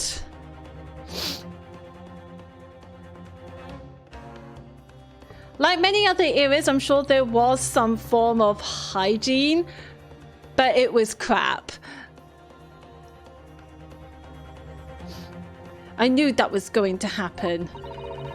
We shall get through this, Mr. Naruhodo, as we always do. And uncover some new truths along the way, I'm quite sure. Yes, I agree. Like, they have water to wash themselves, but I don't think they would have, like, which they believe, I'm sure, is enough. But obviously, if you live in poverty, you have to use some other means to wash your hair and wash yourself. And if you live in royalty, obviously you have much better means, but in poverty you would have to use, I don't know, eggs to wash your hair. I think I watched that at somewhere where they have to mix eggs with something and use that as shampoo for your hair. So they would try to be hygienic, but it was crap. If that makes sense. Yes, I agree. I'm going to have to appeal to the jurors as usual and see if I can persuade them to change their minds. You say that, but there is an underage girl. Exactly. So yeah, this... Exactly. So I was like... In Victorian times, they will never accept women in jury, let alone an underage girl. So it's very, very strange. Ace Attorney has has very strange rules. The defense will now embark on the summation examination. I would really need to watch those videos where an actual lawyer plays Ace Attorney.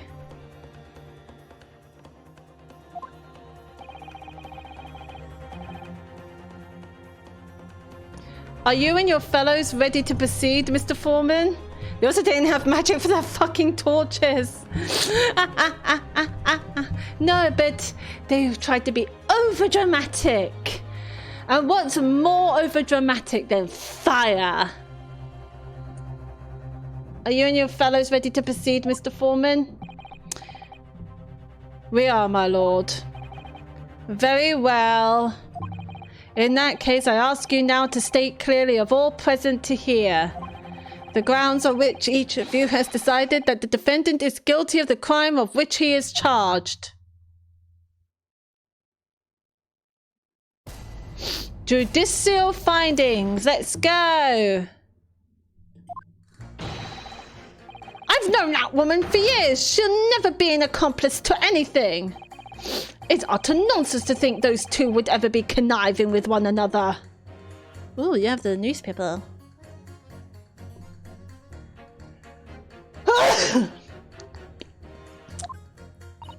Oh dear, this is most troubling. But surely the waxwork the man stole is nothing to do with the coroner, is it? She's got a point. I have had my own problems with members of the police. I do not trust them much. I've seen no rigorous proof that this waxwork was ever inside the birdcage. It's conjecture. Accusing someone without right evidences? He's not a proper job, busy. I won't have it. All right. They said what they said. Somewhat unsurprisingly, it seems the introduction of this waxwork model to the proceedings has polarized opinion. Excuse me.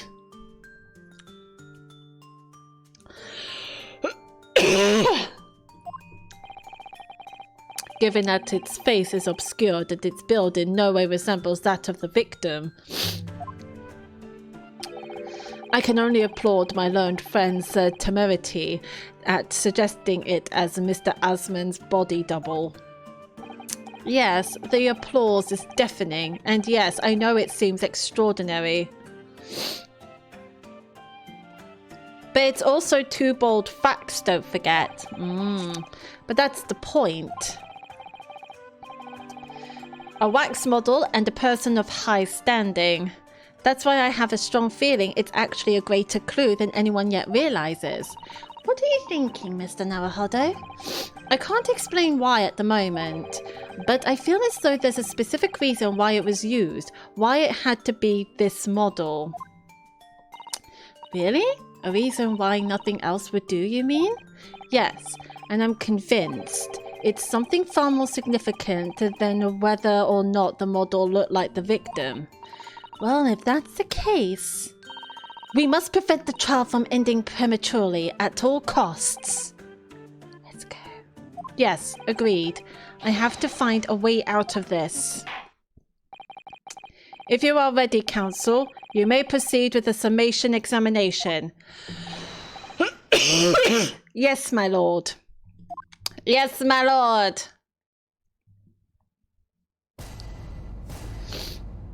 I kind of like this. It's annoying, but I like it. I've known that woman for years. She'll never be an accomplice to anything. All right, we'll press him. Hold it. The order of things seems to have changed around here for some reason. I'm a copper, lad. It's a copper's discretion to bend the rules sometimes when needs must. What's wrong with that? Where do I start? I've been working at the yard for 40-odd years. That's even more than I thought. We've only had a metropolitan police service in town for 70 years, you know. Of course, times have changed. The public didn't trust coppers back when I started. It was rough. We had to fight crime, and we had to fight to win the public's trust as well. And win we did. Forensic science was in its infancy too, even more than it is now, and she spearheaded the revolution. Dr. Scythe, you mean? That's right. About 10 years ago now it was, when I was still a youngish Bobby on the beat. That's when she started making a name for herself as a top-class coroner. And now look at her, head of the forensic investigation team, and a woman no less. Well, you won't hear me complain. It's what we all dreamt of back then, I tell you. Dreamt of female coroners? I'm confused. Could you tell me without holding that gun in the air? We were all out to uphold justice, lad. Full of vim we were, full of vim. That's coming across loud and clear. Alright, well, that's his. It's utter nonsense to think those two would ever be conniving with one another. Hold it! But we're only just starting to understand this case. What are you reading there, sir? The man behind those murders on Solar Pond Street was caught in 2 days flat. That's real policing for you. That's really not relevant to this case, is it? You're wrong there. Because it was Dr. Scythe in charge of examining the bodies, and it was evidence arising from her work that led to the arrest of the scoundrel responsible. Oh. That's right. Oh, that woman is at the forefront of this country's fight against crime. The idea that she's somehow involved in this murky business is a load of old tosh. I thought it was up to me to press the jurors, not the other way around. Oh dear, this is most troubling, but surely the waxwork the man stole has nothing to do with the coroner, is it? Hold it! Ooh, you said something quite intriguing. Why would you assume that? Well, quite simply because that unsettling swindler has no relationship with the woman, does he? Does he? I was thinking that they do. True, as it stands, we don't know of any connection. Oh gosh, but it would be delightfully romantic if they were somehow to have a mutual interest in the waxwork. Romantic? I wonder if... Juror number 2 might be onto something. Would Drebber and the coroner have a thing? A woman of society such as myself views everything in terms of relationships, you know. Well, you learn something new every day, even if you don't want to. One might wonder about a possible relationship between the defendant and this coroner woman. I'm thinking that too. I think we're all thinking of that. Or perhaps between the defendant and the handsome prosecutor just there.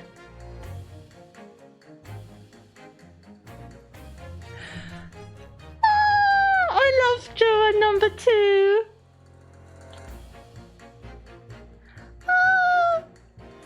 We got a fangirl in our hands. Oh, I love her to bits. Is she saying that there's a...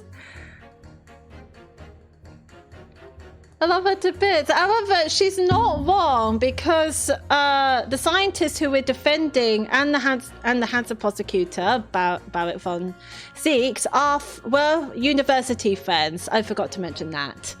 So she's not wrong, but she's implying that there's more to it than that. I love her to bits. This woman may be more astute than I've been giving her credit for. Yes, we'll keep an eye on you. If that's the woman's stance, then perhaps demonstrating some connection between the waxwork and Dr. Scythe would be enough. Yes, I agree. As soon as we have even a whiff of a connection, she'll be the first to know.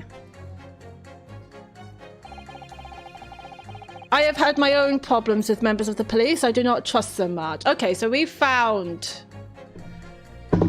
a contradiction. Hold it! What sort of problems? Let's just say we have run into each other on numerous occasions while I've been performing on the street. Right, I see. Obviously, artists such as myself cannot appear on stage as we work in close proximity to our audiences. So we perform our great magic in parks, on street corners and the like. But the police use any excuse to make our lives difficult. Oh, the policeman does not like that. Excuse me. Excuse me! Do you have something to say in response to that, Mr. Ottomole? Are you calling a mass murderer? Ah, sorry, my mistake. I got confused because I heard you look like him. I don't look anything like the man! You want to be locked up, sonny? Thanks, Mr. Holmes. Yeah, thanks, Mr. Holmes. Perhaps we can move on. I was really wondering if you had something you wanted to add in response to what juror number 3 just said. And clearly you do. Back in my day, back in the good old days, it wasn't like this. What was it like, sir? We worked our fingers to the bone to earn the public's trust, we did. And by Jove, we earned it. People respected us back then. Respected you? No one would have called a coroner into question in them days. A coroner's report was the hallmark of an investigation done right, especially when Dr. Courtney Stevens put her name to it. So she was known as Courtney Stevens back then, and we did see that name before in the professor's report. She was the best of the best, and the apple of the false's eye. Hold on a minute. What are you talking about? Who's Courtney Stevens? Sorry. Got a bit carried away there. Stevens is Dr. Scythe's maiden name. Her maiden name? So that was before she was married. Of course, yes, silly me. It's Scythe now, isn't it? Stevens? I'm sure I've seen that name somewhere recently. Anyway, the point is, those are the great days of policing, not like now. Sorry to interrupt, sir. But do you think you could change your statement to include that name? Well, yes, I don't see why not. She was Courtney Stevens back when I knew her. Of course, a legendary coroner even then. So are we pressing him again? She was legendary, was she? What did you say? That woman is still the best coroner in the land, head of the forensic investigation team. Legendary was your description, sir, not mine. Rubbish, that word never passed my lips. I never describe anybody that way, ever, not if they were still in the game. I think the point you're trying to make is that Dr. Scythe is an extremely talented coroner. Would that be fair? It would. If it weren't for the fact that you're trying to drag that legendary woman's reputation through the mud. I'm going to pretend I didn't hear that legendary.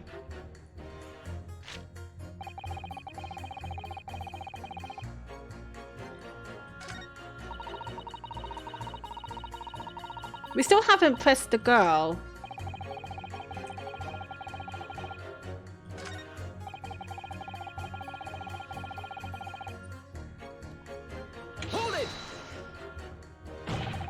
But you claim the whole instantaneous kinesis demonstration was a trick. That I did. But there's more than one way to pull a rabbit out of a hat, isn't there? Sorry? I grant you, given that this cage appeared from amidst an explosion, there'd have been no need to use a real person. But if a waxwork had been used, the culprit could at least have had the decency to make it look like the victim. I'm not sure exactly how much criminals are governed by decency.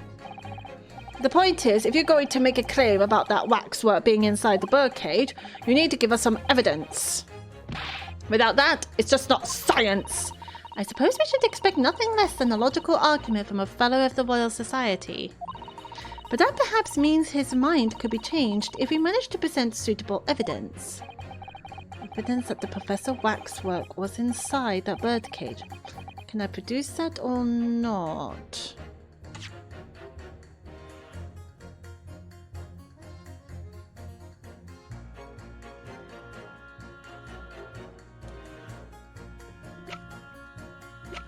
I don't know. Can you produce that?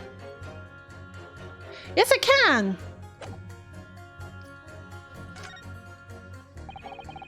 Actually, I have something I'd like you to see, sir. Oh?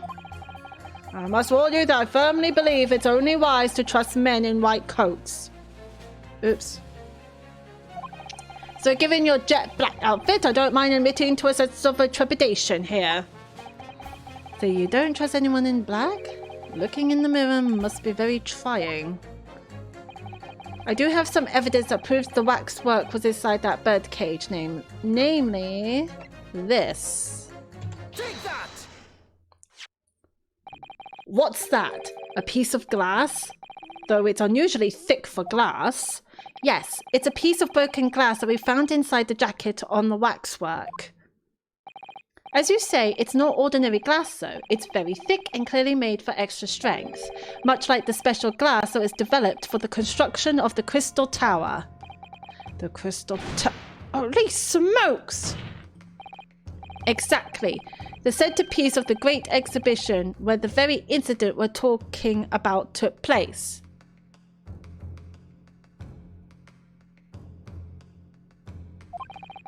On the day in question, the birdcage fell from above and smashed through a window of that special glass. From whence this small piece originated. Is that it? Precisely. So, what do you say? Now that clear evidence in support of the assertion has been placed before you?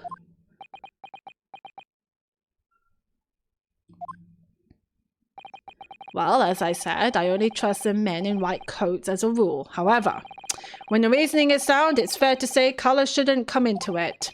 In light of what you've shown me here, yes, I feel obliged to change my position on the matter. In that case, juror number 4, you will amend your statement now, please. The presence of that piece of glass leaves me in little doubt that the waxwork was indeed inside that birdcage. Hold it! Thank you for reconsidering your position, sir. Your words are misplaced, boy. My opinion is governed by logic and science and nothing else. Yes, science is where you should direct your words of gratitude.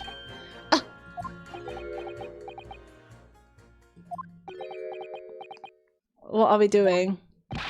What's the matter with you? Too good to say some words of thanks to the mother of all academic subjects?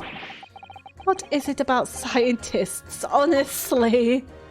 Lol. Accusing someone without my evidences? He's not a proper job, is he? I won't have it. Hold it!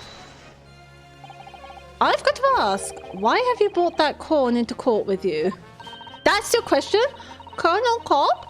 He's been growing back on the farm, picked him up on my way into town. He's a proper nibbler, he is. Yes, the nibbling seems to be taking quite a while. Maybe it could wait until after the trial?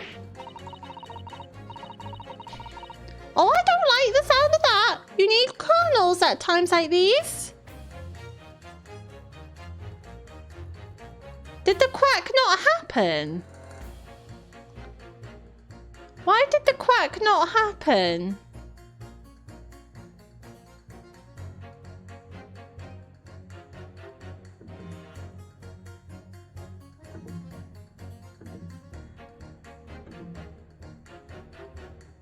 Oh, I think I know why.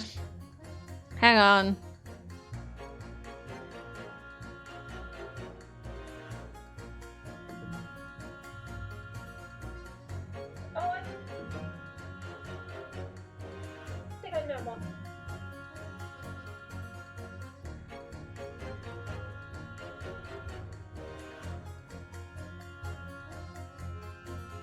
No, it's not. It's... No one's being scammed. I know why. Hang on.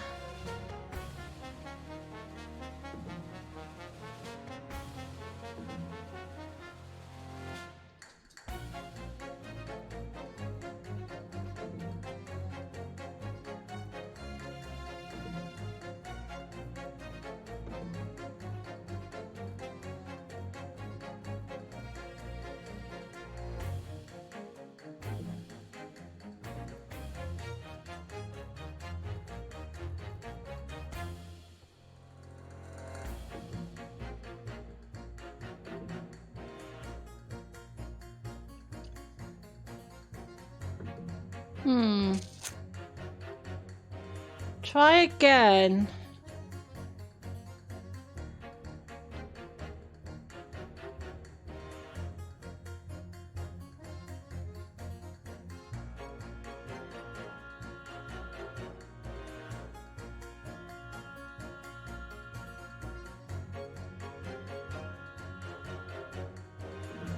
Guess I could try again. Hang on.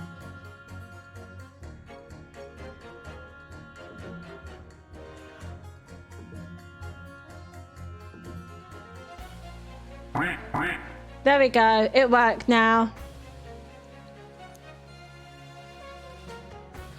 It worked. Sorry about that. I don't think I was logged into sound bites, that's all. Oh, I don't like the sound of that. You need corners at times like these. Whenever I have something big to decide, the corners always point me in the right direction, see? You're talking about your cob of corn?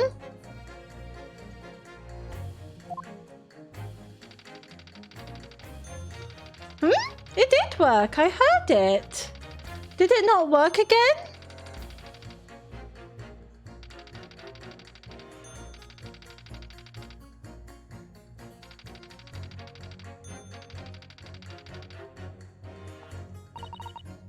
Perhaps it's akin to fortune telling with flower petals like people do back home. So Professor Hairbrain's fate is to be decided by a cob of corn. Could you not at least wait until we've had more time to find the truth before deciding on a defendant's guilt? Oh, I don't know about that. It sounds awfully full already. Amazing. Ah, see what you did there. I know it seems a little far-fetched to think that the waxwork model of the professor was in that birdcage, but on the other hand, it explains a lot. If there really is a reason why that particular waxwork had to be used as Mr. Asmon's double. Oh yeah, that little girl made no sense, but the other woman made a lot of sense because she noticed that our defendant and the prosecutor were actually friends from university. So she thinks that the engineer, Drebber, and the coroner has some relationship, and that's why they're working together. So the other female figure knows what she's talking about. If there really is a reason why that particular waxwork had to be used as Mr. Asmon's double, we must do everything we can to make the jurors understand it. The truth is, I'm sure that's the key to this, but it's the most puzzling part of it too. In that case, you should see what additional information you can glean whilst trying to change the jurors' minds. If you can read the book whilst eating a rice cracker, Mr. Naruhodo, I'm sure you can do this. Right. Yes.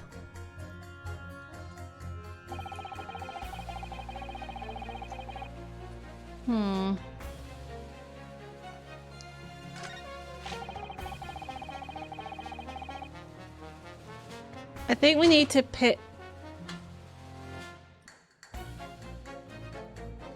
Objection! Oh, maybe it's with the other policeman.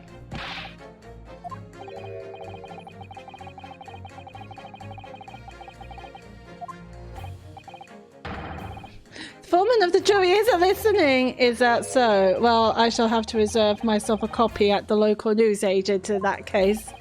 Mr. Sato, no one is listening to what I'm saying.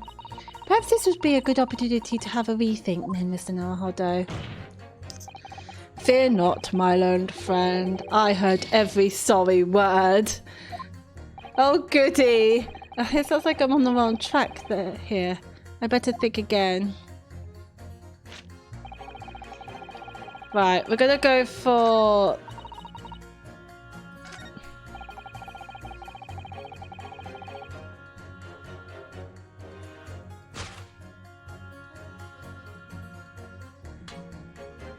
Objection! What?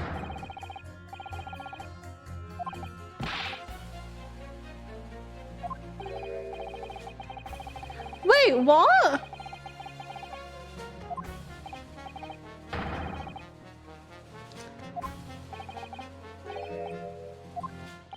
I don't understand.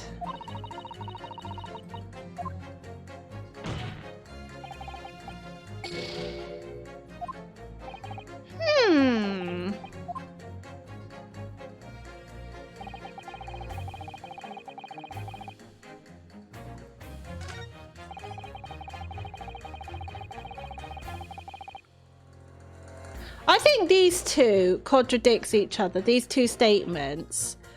The scientist and the corn cob girl.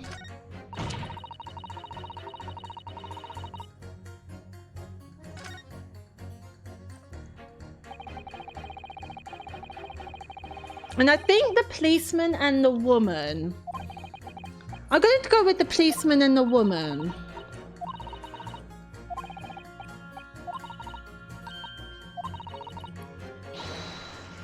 Because she thinks the coroner has something to do with the waxwork. But he thinks highly of Courtney. Shall we try the policeman? With the lady? Because she thinks that... She's very intriguing. She thinks that the engineer and the coroner are working together because they had a relationship. Objection. Yes. Those two statements clearly contradict each other. Good gracious. To whose statements do you refer, Counsel? So, juror number 2. Oh gosh, me? Well, what can I do for you? I presume that you heard what juror number 6 said in his statement. It's brought to light the maiden name of the coroner, Dr. Scythe, which in turn has revealed a connection that wasn't apparent before. Well, naturally, as a woman of society, I find such connections and relationships irresistible. But, oh golly, I'm afraid I fail to see what you mean. Dr. Scythe's maiden name is Stevens, and through that name, the coroner is very definitely linked to the waxwork of the killer.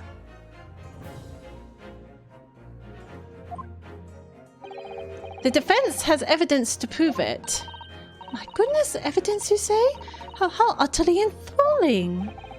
Counsel, the court cannot overlook that last remark. I very much hope there is substance to your claim. Of course, my lord. I would ask the court to look at this. The evidence that clearly links Dr. Scythe to the mass murderer known as the Professor is this one. Let me just have a double check. Courtney Stevens. So this is the report about the mass murderer, the Professor, from 10 years ago. Death by hanging confirmed at midnight, 17th of June. And here he is, Courtney Stevens. Take that! I have here a certain autopsy report from 10 years ago. A 10-year-old autopsy report? What relevance does that have? It is, of course, from the autopsy of the person portrayed in the waxwork, the killer known as the Professor.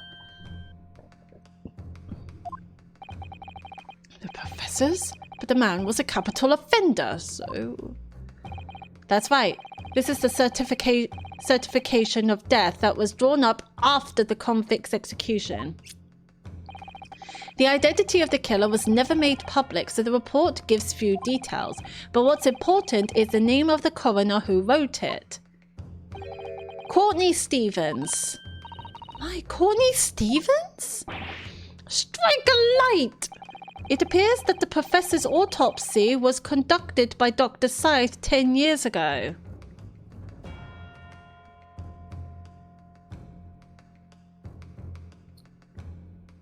Oh dear God. The professor's name is not Scythe, is it? And a few days ago, Mr. Drebber very deliberately stole the waxwork of the professor from Madame Tusbel's.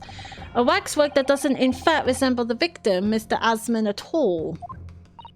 And do you suppose there's some unsavory relationship between those events? Absolutely, I'm sure of it. There's no doubt in my mind that the Professor case is at the heart of a link that we have yet to uncover. Between Dr. Courtney Scythe and Mr. Enoch Drebber. Hidden links, mysterious connections, secret relationships? This is all most extraordinary. We're surely obliged then now to explore this further. Thank you, juror number 2. Quite right. We can't let this trial come to an end now. Not while there's this cloud of suspicion hanging over the yard's best coroner. It wasn't like this in my day, but we're still here to uphold justice in the end. Thank you, sir. Thank you, sir. It's a professor. That's what links our frightful swindler and the coroner. Thank you. You are a massive help. In which case, I think it's the scientist and the corn cob girl.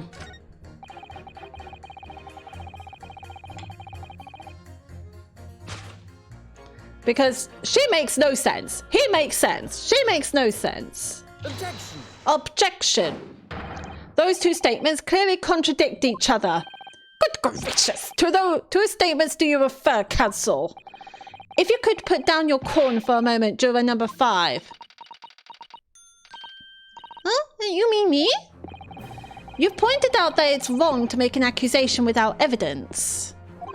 But the accusation that the waxwork model was inside the second birdcage on the day in question is not without supporting evidence, as the defense demonstrated to the jurors sitting beside you. Oh, is that right? Would it be fair to say you didn't follow the argument? I don't understand much besides corn or cob, to be honest. I hate this girl. Of course you don't. If I could interject here. Please do, sir. Now that this assertion of yours about the waxwork has been backed up by some solid evidence, it would be wrong of me as a man of science not to pursue the matter further. Why the fuck is this person here? I do not know. She is useless. Ah, well, me too then. Oh god, you're so useless. Sorry? If this brainy gentleman says he's right, then he must be. See, I wouldn't dream of going against Colonel Cobb or anyone who's got stuff in between the ears. I hate this girl so much.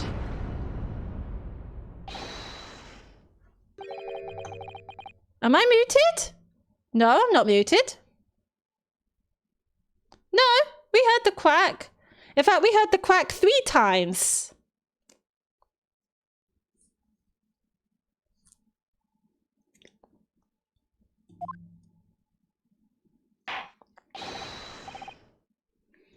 Thank you, Counsel. That will do.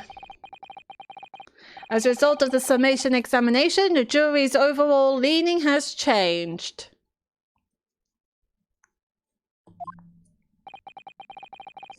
Two jurors now call guilty, against 4 who call not guilty. Accordingly, the court has failed to reach a consensus at this time. And the trial must continue. We did it!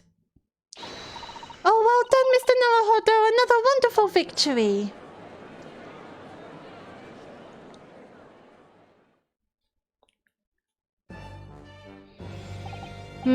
A waxwork of the despicable professor, used as a body double for the victim in this quite extraordinary case. I must say it's extremely hard to believe that the assertion could possibly be true.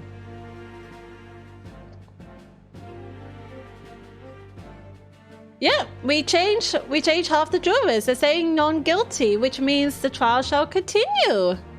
But not tonight, because I am starting to get very tired. Why do all the defendants come with a dead female ghost? What? What dead female ghost? I must say, it's extremely hard to believe the assertion could possibly be true. However, it would appear that it does at least warrant further investigation.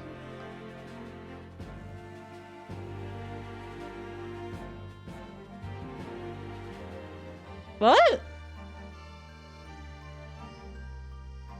No? No, she's not a ghost. No, she didn't pass away. The guy, the best friend, passed away, and he's not a ghost. At least not at the moment, as far as we know. But no, the girl you just saw is not a ghost. She's a judicial assistant. She's very much alive.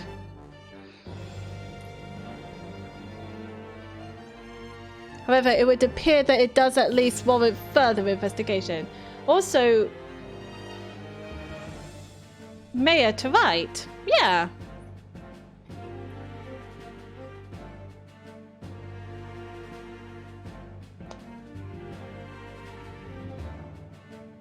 Yeah, but Susato does not have any psychic gifts to connect with the death. So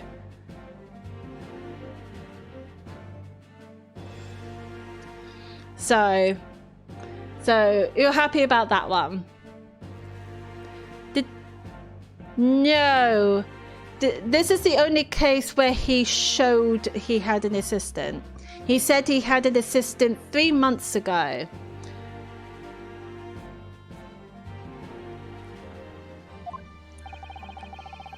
It's the waxwork of the professor that links Mr. Drebber and Dr. Scythe.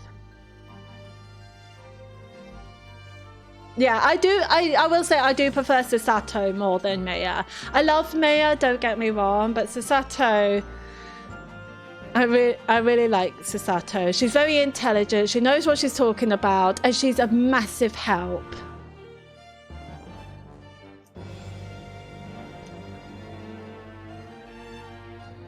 And she gets excited over like really cute things. Like she gets overly excited over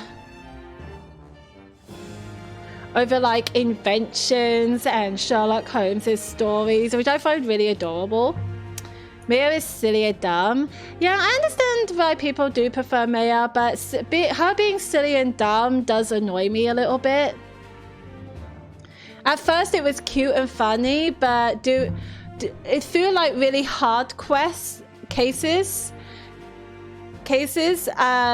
She annoys me. I'm like, come on, Maya, really need your help. You're being so useless right now. Like, in like really hard cases. But Susato actually helps you. To be fair, we're talking about the late 1800s, and she's from Japan, so I think she had to live up to the seriousness and being proper girl during that time. So that would make sense. I think the protagonist's change has a bit to compensate for it. I think Ryunosuke is a bit too much like Phoenix Wright, if I'm going to be honest. I suppose it makes sense considering he is Phoenix Wright's ancestor. I don't know. And I'm convinced that there's a special significance to that link. It's a bit less self-confident. Yeah, he's a bit less self-confident in himself. To be fair, so was Phoenix Wright. Phoenix Wright was definitely not confident. And I'm convinced that there's a special significance to that link.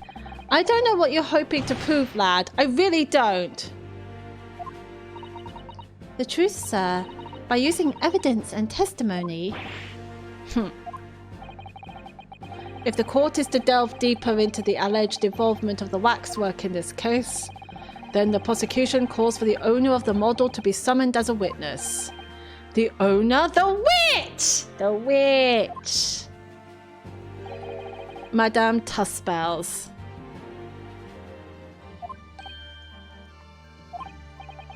I really thought... Which I find to be quite interesting because Phoenix did learn law before becoming a lawyer. So I presume he had longer time to learn law than Ryunosuke did, so...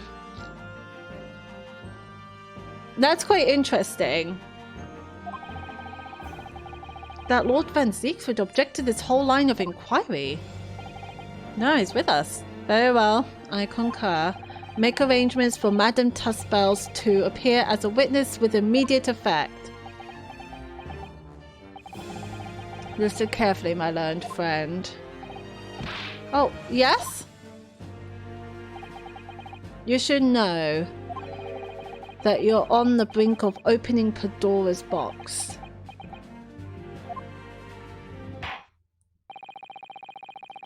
The court shall now adjourn for 45 minutes.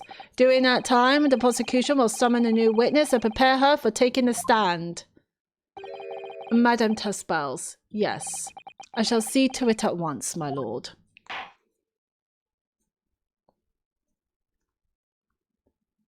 The assistant is there.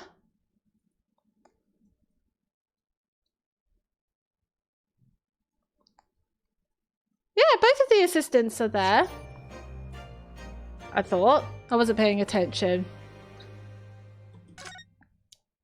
Alright, I am going to... Yunosuke or Van Zeeks? I assume both of the assistants were there. Both Susato and Van Zeek's assistant. Surely. Yeah, both of them were there. I'm pretty sure.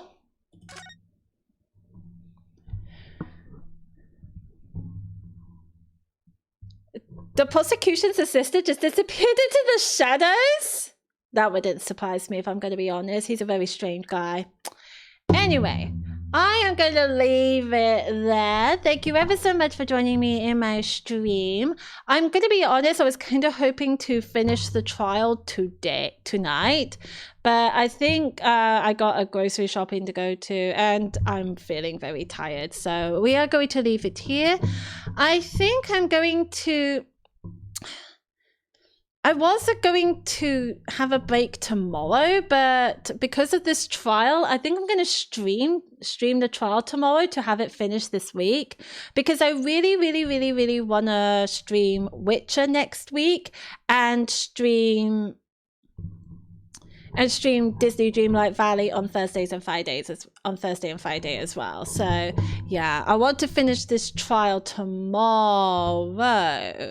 Before I go, I shall see who to raid. Let's have a look. I don't know who I'm raiding. I'm just looking now, see who's up and about. Oh yay! Xiao's Reality is playing Hogwarts Legacy. Let's raid her. And I do love Hogwarts Legacy. How far along are you in Disney Dreamlight Valley? I have caught up with in terms of story. So I caught up with the main story. But so we're just doing friendship quests with Olaf and Mirabelle, considering they're the latest characters that they are the latest characters that came on with the update. So yes, that shall be exciting. That should be good. But yes, we are going to raid Xiao's Reality, so make sure to give her all the love in the world. Thank you ever so much for joining me in my stream. I do hope you very much enjoyed it. As I said, we're going to finish this trial tomorrow, so if you are interested, do come by and say hi. I greatly appreciate you. And yeah, do take care. Have a wonderful rest of your day, and hopefully I shall see you guys tomorrow. Do take care. Oh, take care. It was good to see you too, Gamers DC. Oh, and you, good luck with everything. Good luck with everything, lovely. It's great to see you. I do hope to see you soon. All right, do take care. Have a wonderful rest of your day, and hopefully I shall see you guys tomorrow. Bye-bye.